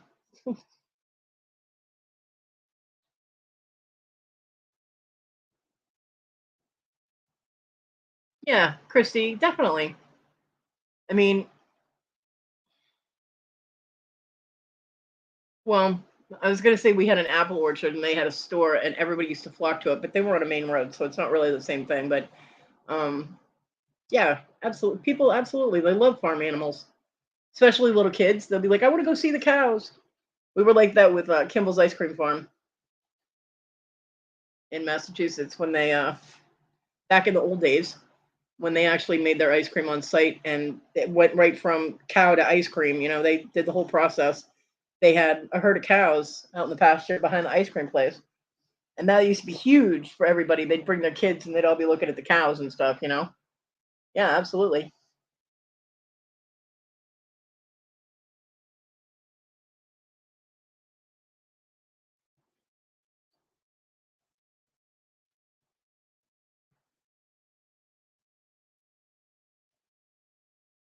Eat your ice cream, watch a cow. It was a thing. Then the cows went away. That was sad.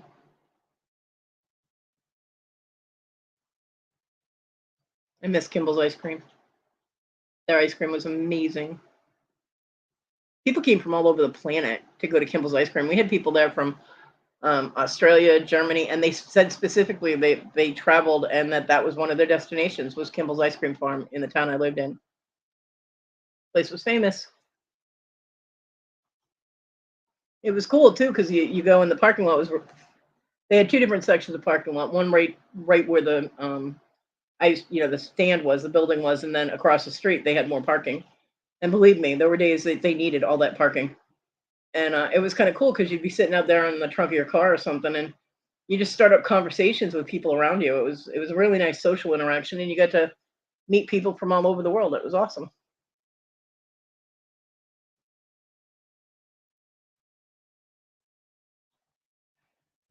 I could see Chrissy having a little petting zoo.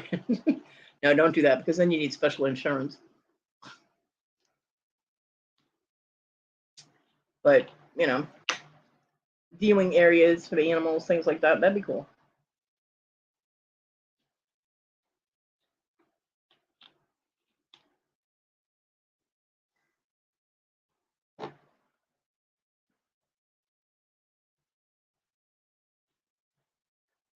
It made me sad when I found out that the apple orchard was no longer in business anymore. They closed the store down, and I don't know what's going on with the apple trees or anything, but they the whole thing shut down. I was sad. It was a part of my childhood. It's where my mom used to get her apples for her apple pies.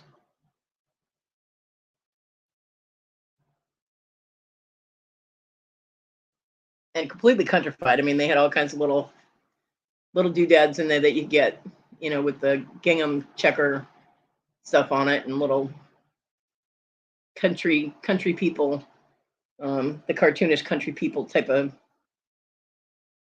knickknacks and keychains and all kinds of stuff. And they used to do things. Oh my god, they had the most awesome fudge too. Oh.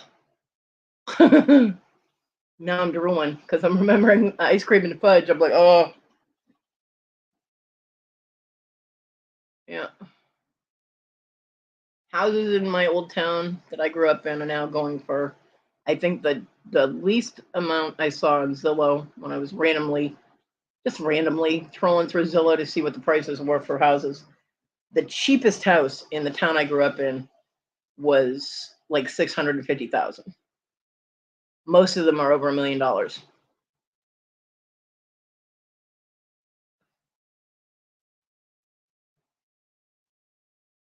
Oh, really? Nice. Yeah, but state fairgrounds are a little different than personal property. Um, but yeah, that's cool. I mean, if you're stupid enough to get close enough to an animal that bites you or steps on you, then kind of on your own. My cousin Marion was taken at UMass in Amherst. She was taking a course that she had to take care of a cow for a year. Everybody got different animals. Some people got lambs, some people got sheep, some people got. Hey, Susie. Good morning. Yeah, at your wrist type of deal. Yeah, I get it. Um, but she was taking care of a cow named Mabel, and I don't know why she kept getting her foot under Mabel's foot, but Mabel kept stepping on her foot, and her foot was so badly bruised that her doctor told her if she gets stepped on again, her foot's going to shatter. So she had to be really careful after that. I'm like, why do you keep getting stepped on? Get out of the cow's way. What's wrong with you? But then at the end of the year, they had a big, kind of like a 4-H fair type of thing. And Mabel was your grandmother's name. I did not name the cow. My cousin did. But at the end of the year, they had this it was kind of like a 4-H type of event where you showed your animals and people got prizes for how well their upkeep was and all of that. I can't remember if she won a prize for that or not, but I do remember that two of the lambs got lost. They went missing out of their pen, So everybody there was looking for these lambs. And ironically, I found one and my cousin Marion found one. And we happened to grab them and meet in the same place. And someone took our picture. And it was funny because I was looking at my lamb was looking at my cousin, and my cousin's lamb was looking at me. So it was kind of weird how we were all looking at something else. Nobody was looking straight ahead. Um, and my mom ended up getting a letter in the mail from the college asking if they could use that picture in the next brochure to promote that class and the course that they were doing. So my mom asked me, and I was like, sure. So I was in a brochure for university University of Massachusetts in Amherst when I was, I don't know, I think I was 8, something like that, 7 or 8, and I was holding a lamb. Yep. So see, y'all know somebody who was famous. There you go. Yeah. Chubby little redhead holding on to a lamb. That was me.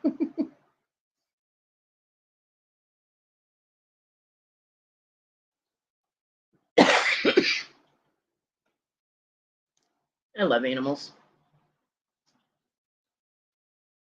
Oh yeah, clock's changing night tonight.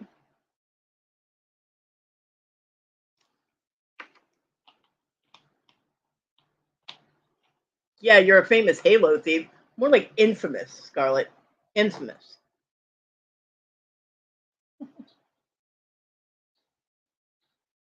I was gonna say you spelled Halo thief wrong.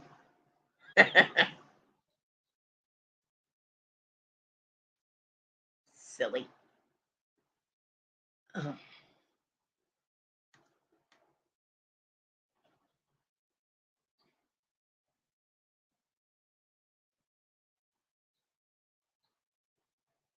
Bobby. Yeah, you're famous, all right. Whenever someone says something raunchy or naughty in a chat, everybody's like, "Was that TG that said that?"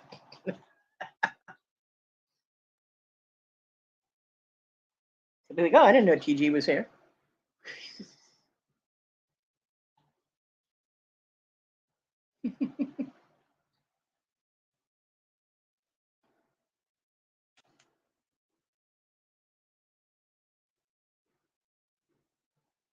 Oh, I want to tell you guys. I got a phone call. Now I've got Amazon packages coming because you know you sit there and they're like, "Oh yeah, I need this," and then they divide up your order into like 2 or 3 different deliveries. Um, so I have Amazon packages coming, and one of them was supposed to be delivered yesterday, and I got an email that said we were unable to deliver your order. Now, when I checked the tracking on it, it said it was out for delivery.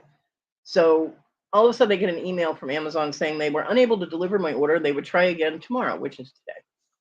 And I'm like, how were they unable to deliver my order when I got an Amazon order delivered the day before with no problem? Like, was there a circus on my street that you know, blocked the Amazon vehicle from getting through? Hey, Beverly. I'm like, what the hell? So last night I'm sitting here and my phone rings, which it never does.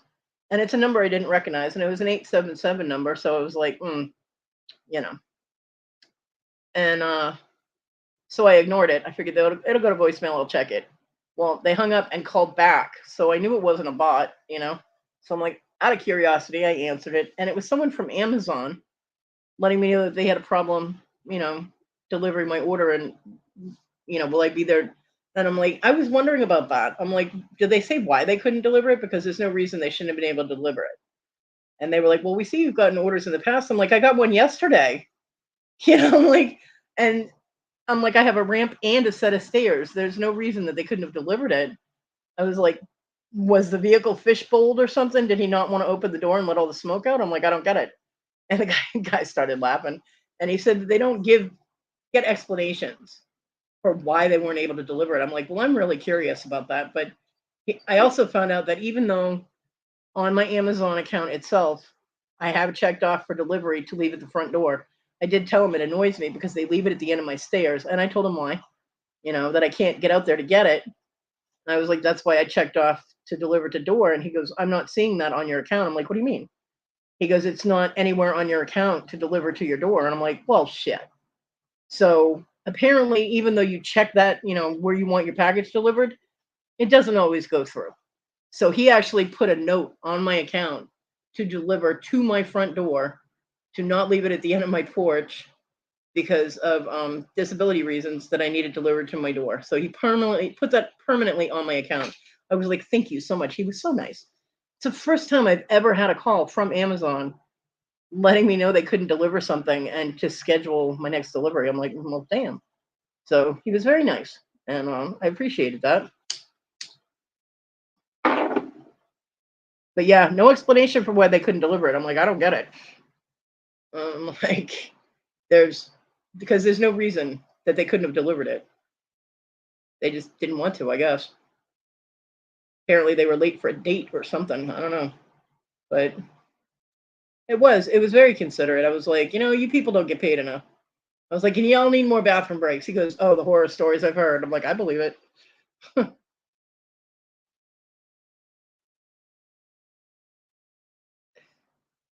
Yes, it's Beverly. We see you. Hi, Beverly.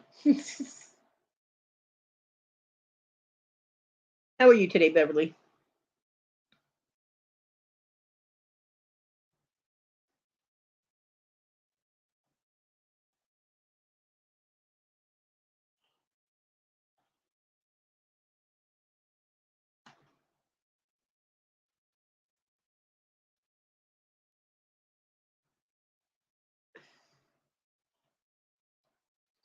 So yeah, that was an interesting thing, out of the ordinary thing that happened yesterday.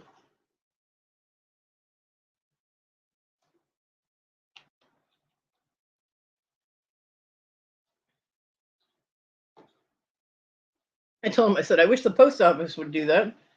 Tell me that why they couldn't, that they weren't going to be able to. Oh, I was wondering why why you were yelling. I'm like, I didn't see that. I'm sorry.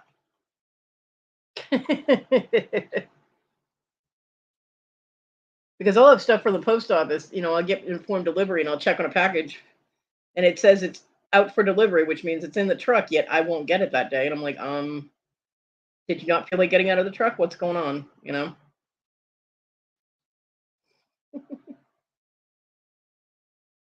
mean, one day the whole street didn't get any mail. I'm like, you guys just forget to drive down our street?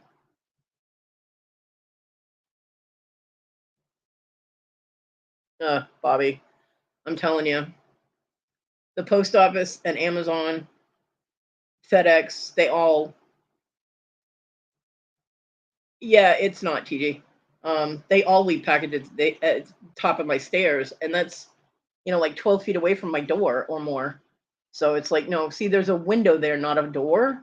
If you people can't tell the difference between a window and a door, you shouldn't be driving a vehicle, you know?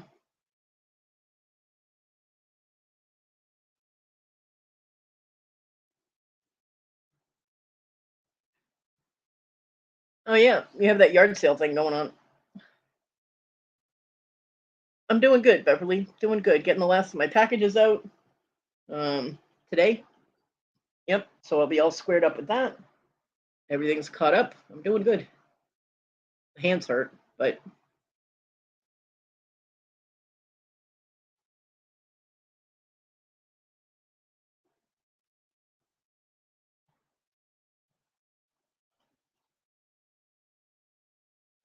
you're also going to be on it's about to get Reels channel on Tuesday, right? And then you have your thing with Lisa this weekend, Sunday, right? 3 o'clock. I don't always remember things, but when Kim repeats things like 10 times, they stick in my head. Yeah. Beverly all over the place these days. She's a selling maniac, man.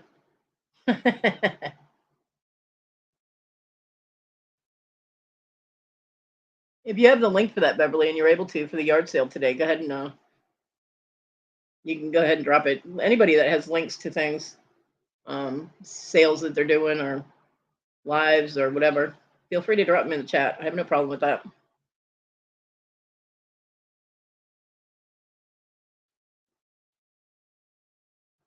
Oof, Bobby, that would, I have actually thought of trying to figure out a way to get like a really long hook, but there's no way in my small entryway I'd be able to have something that was that long and I'd be able to get it out the door. So have an awesome day, Susie. Yeah, that's, it's great when you have a lot of sales and then you have the shipping. With me, it wasn't so much the amount of sales that I had because I really didn't have all that many that I needed to ship out. It was just trying to get the labels done. And then I had money problems and yeah, it was, and then I had COVID right after I had my sale. So I didn't want to touch anybody's stuff. But I did fix the shipping issue. So now my printer is in my room. So it's plug and play now with the shipping. And then I just have to transfer the labels instead of my laptop. So that's much easier.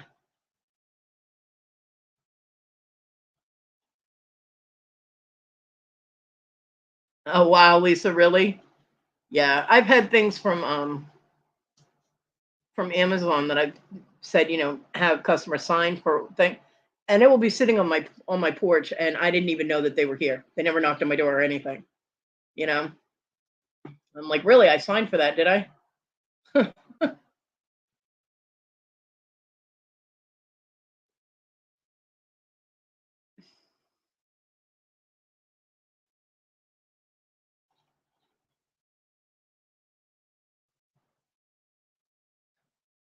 Yeah.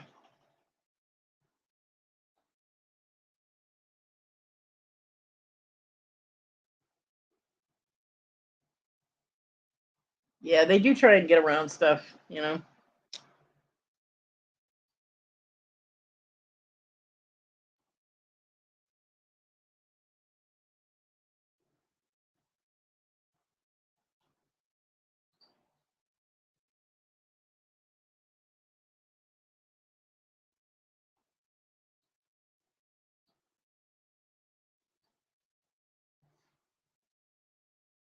It's like, okay, I want to see that signature because I can tell you right now that that's not my signature. And then I had one postal delivery person from the post office that gave my package to my neighbor. They went to deliver my package, and my neighbor's like, I don't think she's there. Or, I think she's sleeping or whatever. So my postal person gave my package to the neighbor. So my on the really on my informed delivery, it said delivered to front porch. I opened my door and there's nothing there. I was freaking out until and they were all having a party. So I'm like, my package could be anywhere at this point. I thought maybe someone walked off with it or whatever. Finally called my neighbor. I was like, did you grab my package? And he's like, oh no, I think Luke has it. And I'm like, why would my post office guy give my stuff to my neighbor? Yeah, I was not happy. I mean, I trust Luke, but there were like 30 people over there. They were having this big cookout and stuff. Anybody could have walked off with my shit.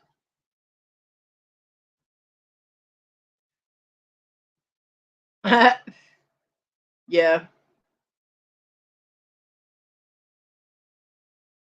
See, I mean, they can leave packages next to my door. I don't need them to knock because when people knock on my door, I have to get into the wheelchair and it's a process because I have to pick up the cat food.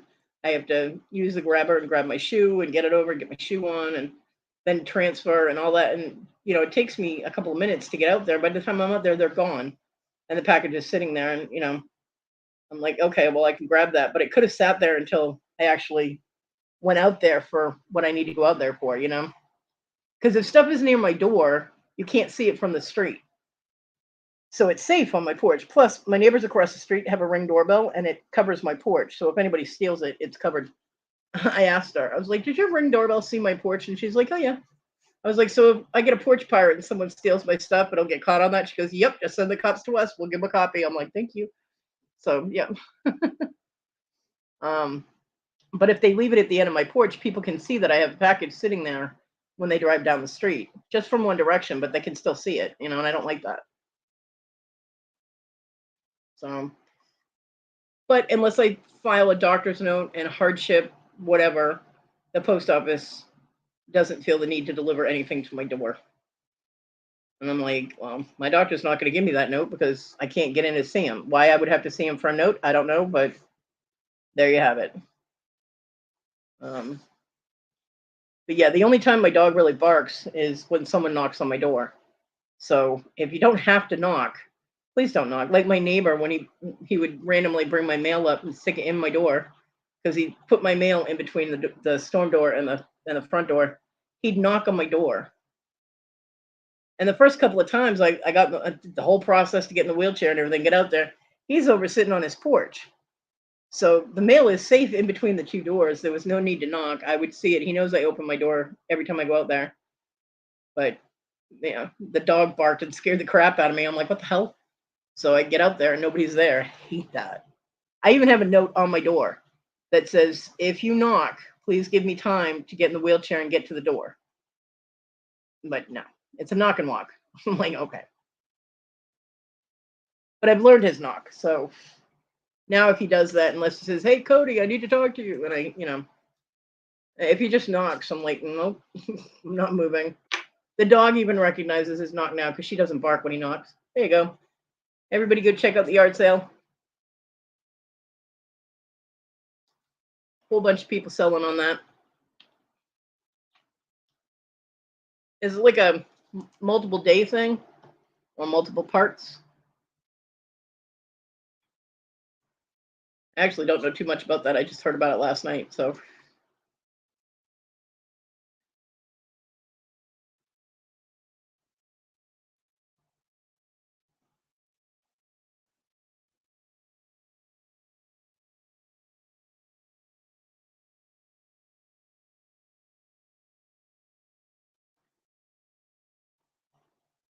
I know that you, Lisa, and Kim, it's about to get real, all have different time slots, but I don't know really the rundown on what's going on with it.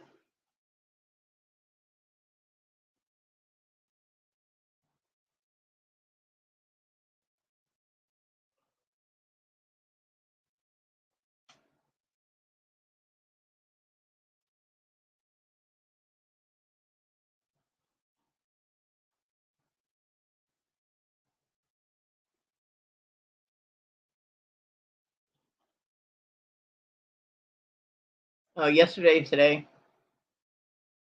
3 to 6:45, then 7 to midnight. Okay.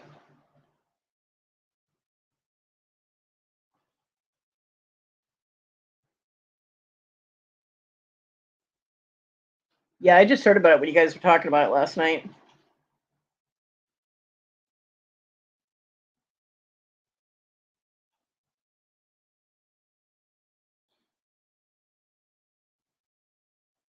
I like the multiple seller type of thing. You're both at 8:30? How are you doing that? You're in two different places. Or is she in one and then you're the next? But yeah, I like the multiple seller. Everybody has a set amount of time and present as much as you can or whatever you're doing. Because you get to see different sellers that way that you might not be familiar with yet. Oh, 8:30 and 9, and then Kim is 9:30. Yep. It's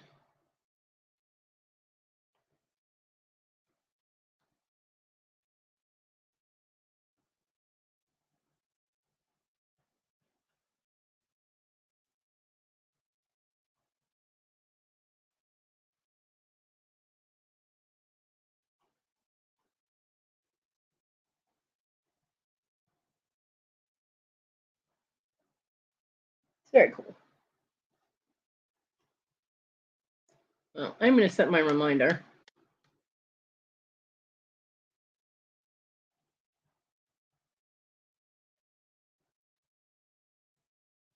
Notification.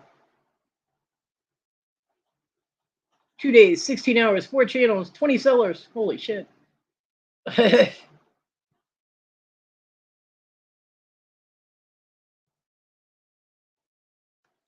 Notification is on. Bam.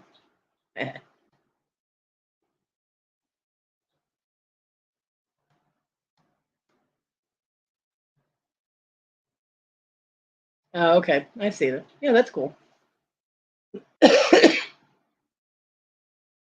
My godson did a some kind of presentation at the school at his school yesterday. Still don't have any pictures from his mother, typical. But she had messaged me and asked me if I could take a picture of John's father. We have his. I still have his portrait because I definitely wasn't letting Nisa take that. Um, she'll somehow damage it, and it's from when he was in Vietnam in the Navy, and he had a portrait done for the family for his family while he was over in Vietnam, and that portrait is hanging on my wall. 22 years career Navy, the man deserves some respect, so he's up there. And she was like, "Can you take a picture of Talon's grandfather?" Because I'm going to send it to his teacher for it to be, on the screen when Talon does his presentation. I'm not really sure what the presentation was about, but apparently family. Uh, and he was going to be up there in his Boy Scout uniform. I was like, "Oh my God, take pictures!" And I haven't gotten any pictures yet. So yeah, and then Beverly and Lisa do their their thing. They do their thing. And it's on Beverly's tomorrow at 3 p.m. Eastern time. So yeah, so I took a picture of it and I sent her the picture, and she got it to the teacher. So hopefully his presentation went well. I hope. I hope.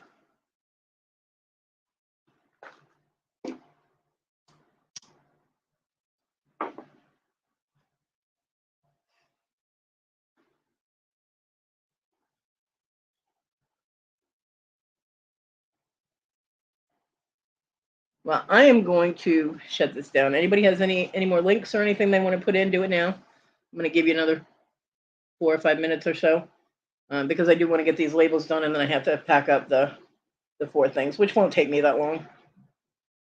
I'm actually pretty quick about packing stuff up, so it's getting it out the door and getting labels made that were the problem.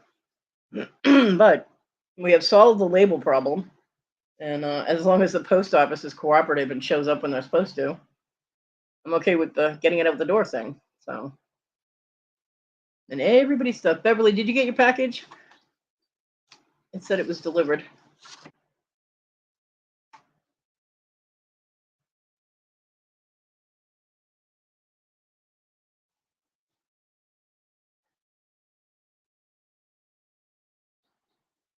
Dibble's still cleaning.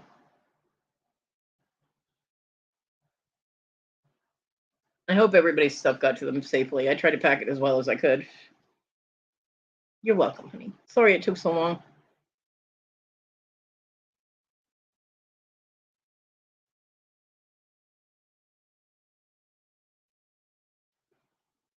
Hopefully, this will not be a problem in the future.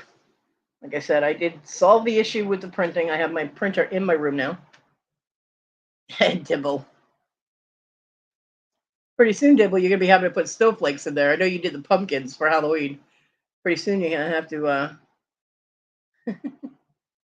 Yeah, it should have been out so much faster. But I have the printer in my room, so like I said, it's all I got to do is take it out of the little bag I keep it in, plug it in, bada boom. And I can print my labels because it's a lot easier transferring paper from my room to the other room to do my shipping than it is to try and get the laptop out there. So I got that situation solved. You know what I mean? So hopefully this will not be an issue again because I felt really bad. I really did. I was like, God, people are gonna hate me. They're not gonna buy from me anymore because it takes so long to get their stuff. Ugh.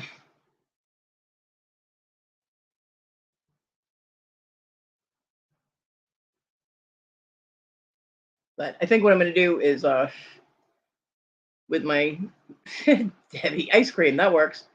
Um, is like from the time of my sale, like say I have a sale on a Saturday, um, from the time of my sale to say Wednesday, anybody who's paid up, I'll get their labels done on Wednesday and get it shipped out on Thursday. After, like I do my labels every week on Wednesday and then ship on Thursday. So whoever's paid up, they'll get their stuff shipped out on a Thursday. And that way I have designated day when I do things, and it's not just when my mom can help. You know what I mean? Things like that. And I'm not in and out doing shipping and all that because I do have to sit in the wheelchair and wait for the damn mail people because they come at all different times, anywhere from 12 to 1:30. So I have to be in the wheelchair that whole time waiting for them to show up because I hand them the package. I'm not putting the packages out on the porch in case, you know, porch pirates. So I'm gonna have designated days when I do my labels and my shipping, and hopefully that will be, more. Mm, what's the word I'm looking for? More efficient for me.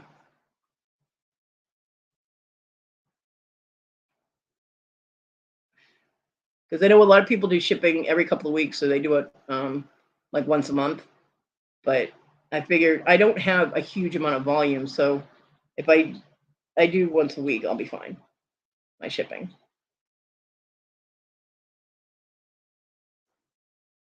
I haven't checked the weather today. It's really not relevant to me, but I don't go outside. Currently, it is 7 degrees in South Carolina, my side of South Carolina. I don't know what it is where Dibble is. It's supposed to rain today and tomorrow. It's all cloudy and gloomy. I love it. The sun is my enemy. This is perfect napping weather, or in my case, sleeping weather, because my sleeping is most people nap. I actually got 3 straight hours of sleep this morning from, well, about 4 hours almost, 4:30, around 4:30 to 8:30.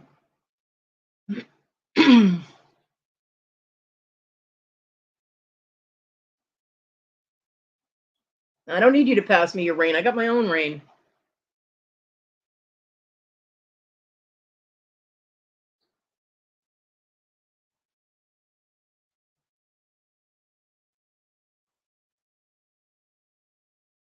Yep, 76. See, she's 6 degrees warmer than I am.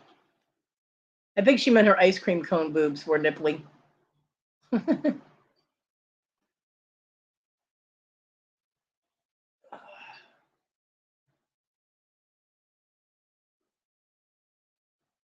Oh yeah, when the snow comes in, right after Thanksgiving, you can start putting snowflakes. Because right now is too early for snow talk and Christmas talk and all that. I can't believe some places have Christmas stuff up before Halloween even hit. And everybody, all these stores doing their Black Friday shit early. The whole reason it's called Black Friday is because it's supposed to be the Friday after Thanksgiving. If you're not going to do your Black Friday on Black Friday, then call it something else. You know, Easter, right? There you go. Fall leaves, that works.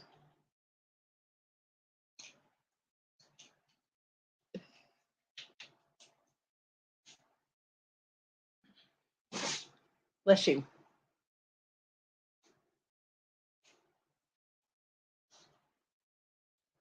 I just looked over. The reason the dog's not sleeping on my pillow that she's been lounging out on my second pillow, not the one I usually put my head on, but the one that's behind it. And she like went over there to lay down and turned around and walked away. And I'm like, what are you doing? Oh, because the cat has decided that's her new spot. So Onyx is currently taking up the other pillow. So now the dog is sleeping on the pillow I sleep on.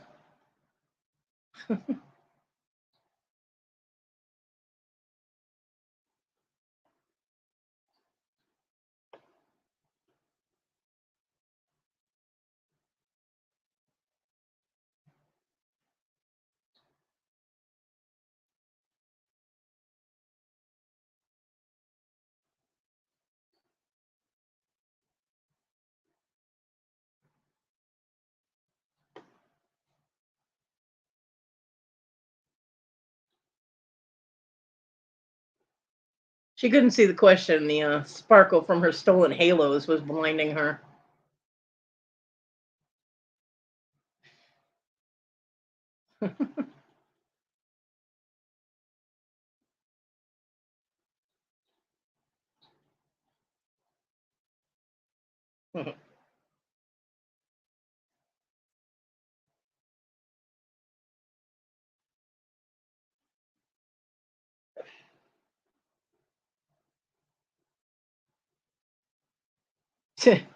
Probably hello. TG, did you hurt her feeling? His feelings. If you say hello to him the wrong way, he gets his feelings butt hurt. He's all, I'm leaving YouTube. But he never keeps his word because he never leaves. Don't get me started on Jeffrey now.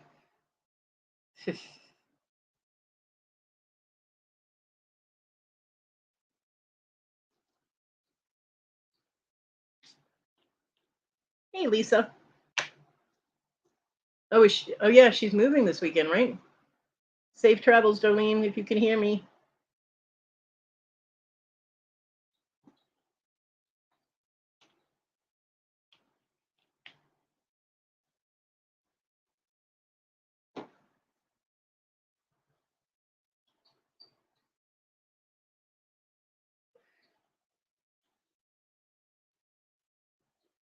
Yep.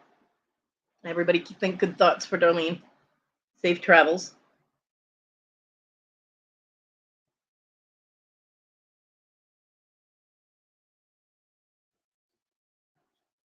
Hmm.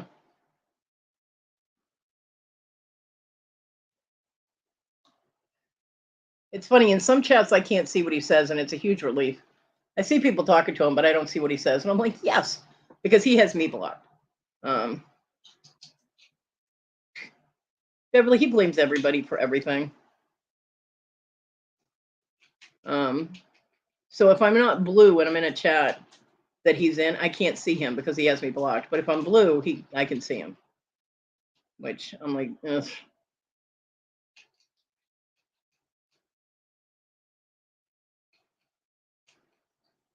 Did you misspell his name, TG? Because you know that will make him leave. Fucker.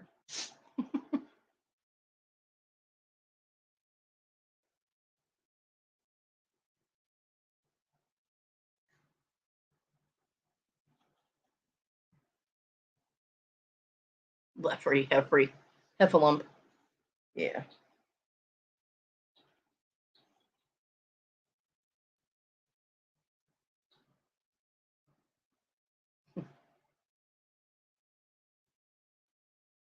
At one point, Beverly, Jeffrey was leaving YouTube every other day. You know, it was ridiculous. It got to the point where a lot of us were just like, would you please just go?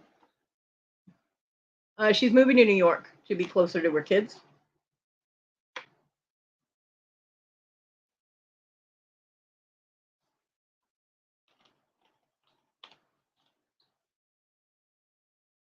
Dibble. No, you're not. Yeah.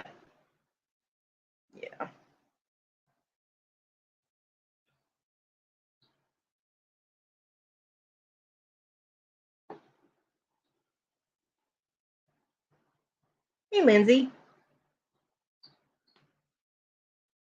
Welcome, welcome. I know who you are. So you get to be blue.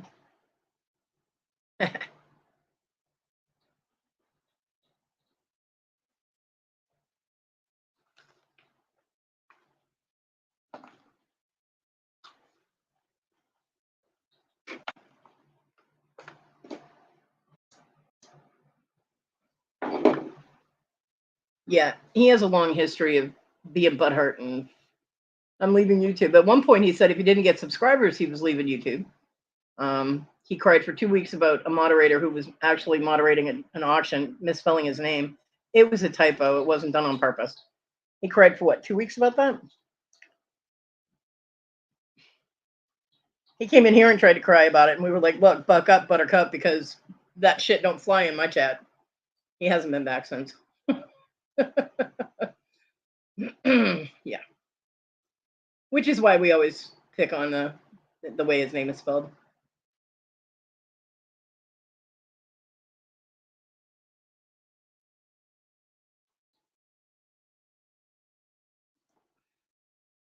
and you checked your block list, TG, and he's not on there, then he has you blocked. I don't have him blocked. I only have one person. I have a lot of bots and trolls blocked, but I only have one actual person that blocked, and he's in Scotland.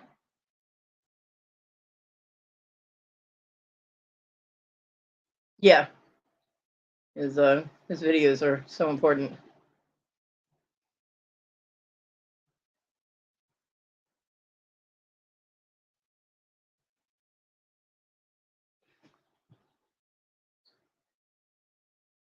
Dibble.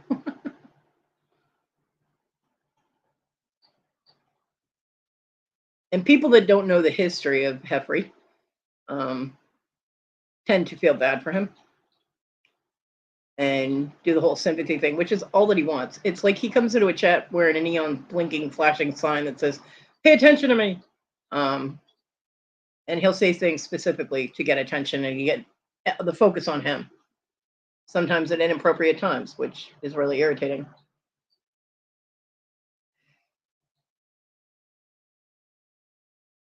But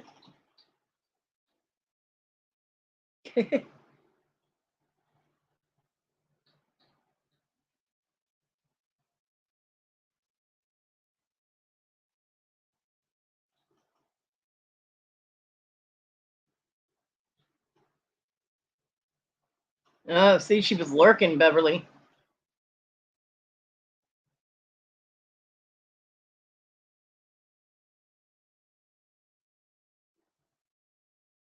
You never know who's lurking. I mean, I got 12 people in here right now, and there's only you guys chatting, so lurkers, which I don't mind. It's perfectly fine. It's not like I could stop them from lurking anyway. You know what I mean? I don't have a problem with that. You want to lurk? Hey, more power to you. If I am your entertainment while you are doing something else, I'm good with that. Oh, Christy. Yep.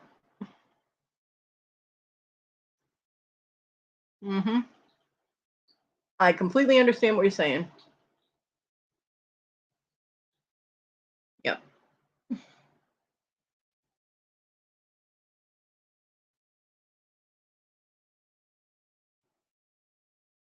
But he does that on purpose, Beverly. He'll do that. He'll make a couple of statements and then say he's leaving, and all of a sudden everyone's like, "Oh, Jeffrey, don't leave." No, please leave, because then we don't have to deal with this repeatedly every other day. Yeah. Bold Lion is a piece of work there.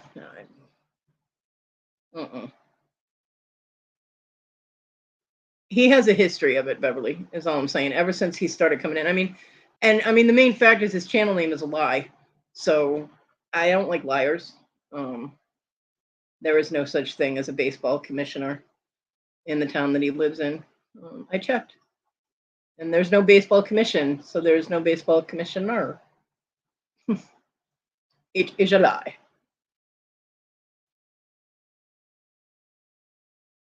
Yeah. Bold Lion likes to tell everybody, "Oh yeah, I understand where you're coming from. I know what you're like, and I know you." No, you don't know me. Shut up.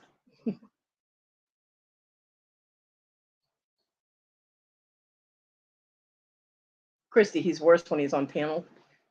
He was on Larry's panel one day, and total chaos. Yeah.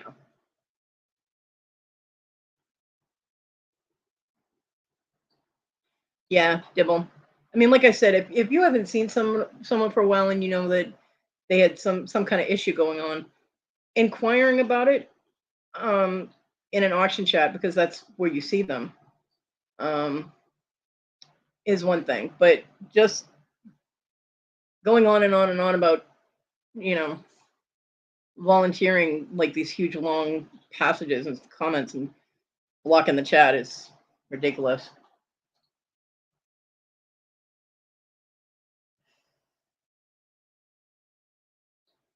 Yeah. Jeffrey and Bold Lion are special kind of something.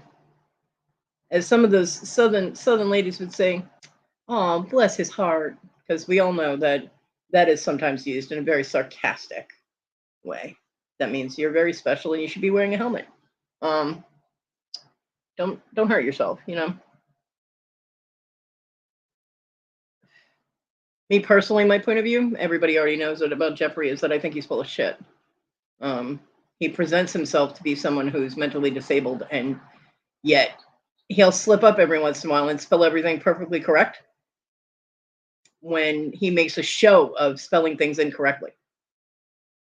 So you can't have it both ways, dude.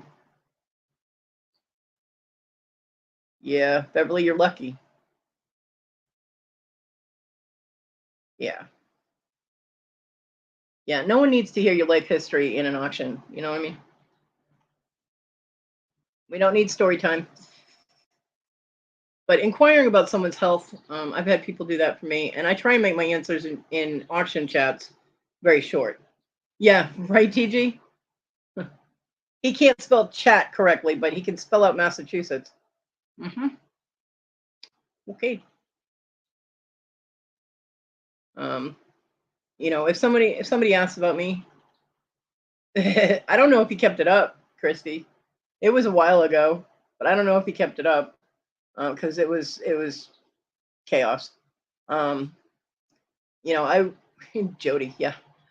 I'll make my answer as short as possible in an auction chat to let them know things are still the same, but I'm dealing with it, or yeah, things are going great now, everything's good. You know what I mean? Um, but I do appreciate people asking. You know what I mean? It makes me feel good that people think about me and that they want to know if I'm okay. But it should be short and sweet. You know, those crystal balls. You have mystical boobs. Alrighty then. Crystal ball boobs. I see into your future. Yeah. Yeah, I've seen him do that, Christy. I have. Or he acts like he knows everything about you and like you not even ever said hi to him. You know? I'm like, look, go away.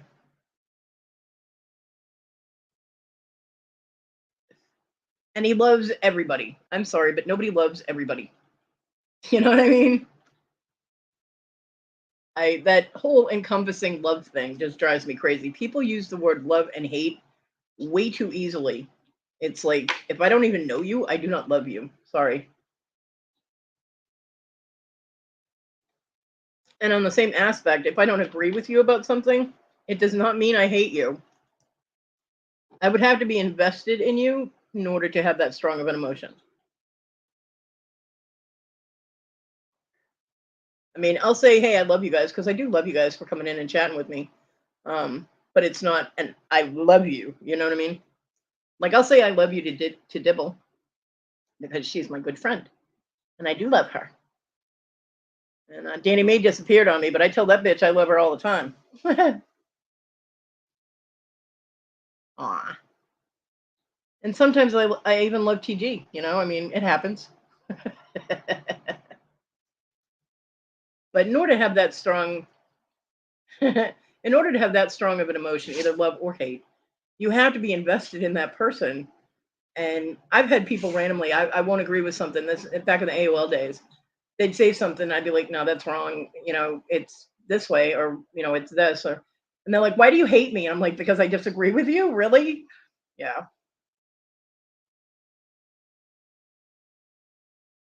Yeah, Christy, I get it. I had he came into someone's chat and he was like, "Hey, I'm not blue," and they were like, "Oh, does anybody know Bold Lion?" And I messaged them. I said, "Yeah, I know them. That he's annoying as hell." And they gave me a wrench anyway. I'm like, "Well, that's on you then." If you want them to, but they left themselves the option that if he became annoying, he'd be out of there. They have no problem blocking somebody if they start annoying people. So, hey, how come she gets double love and I don't? That's not fair.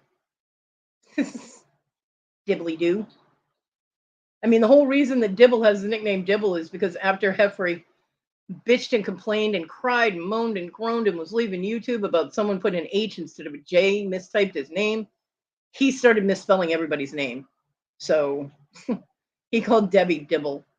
So that's how Dibble got the nickname Dibble. Because it was cute. We kept it.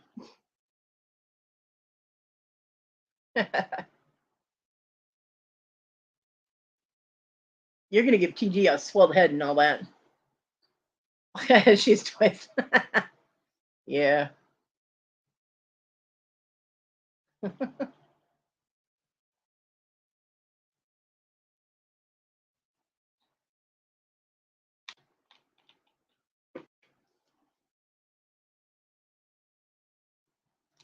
Y'all need to stop this love fest. I'm starting to get a cavity and I don't have much teeth left to have that. Saccharin sweet in here. Ugh. Blah, blah.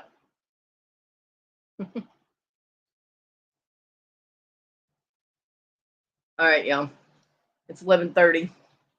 So I got to get my labels printed up and make my way out to finish packing up my stuff and put the dog out and feed her and all that happy crap. I love you too, TG. I hope everybody has an amazing weekend. Beverly, good luck with your sale today. You and Lisa and Kim and everybody. I hope you sell lots of stuff.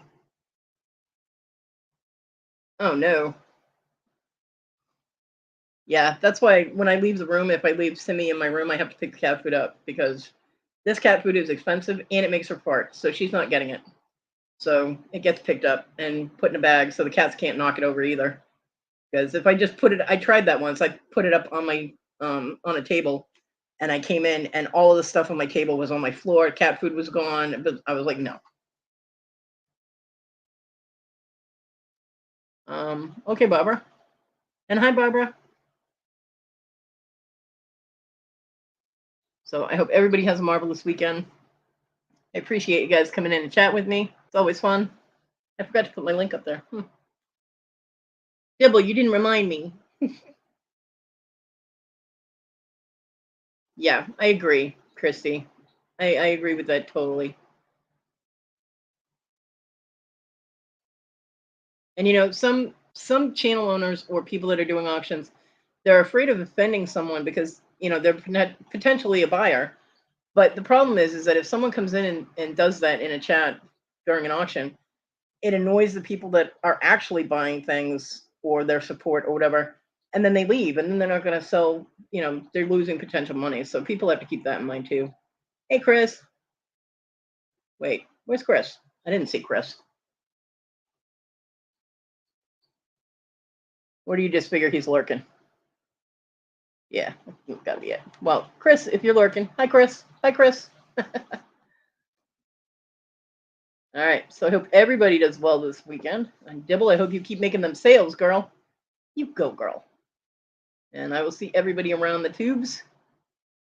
Lurking, yeah, probably. And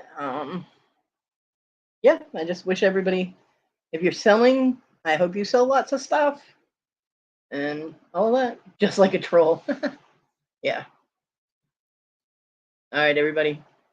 I will talk to you all again. I will be on Wednesday, and I'll be working on making some things. I think I'm just gonna stick to the beaded stuff right now,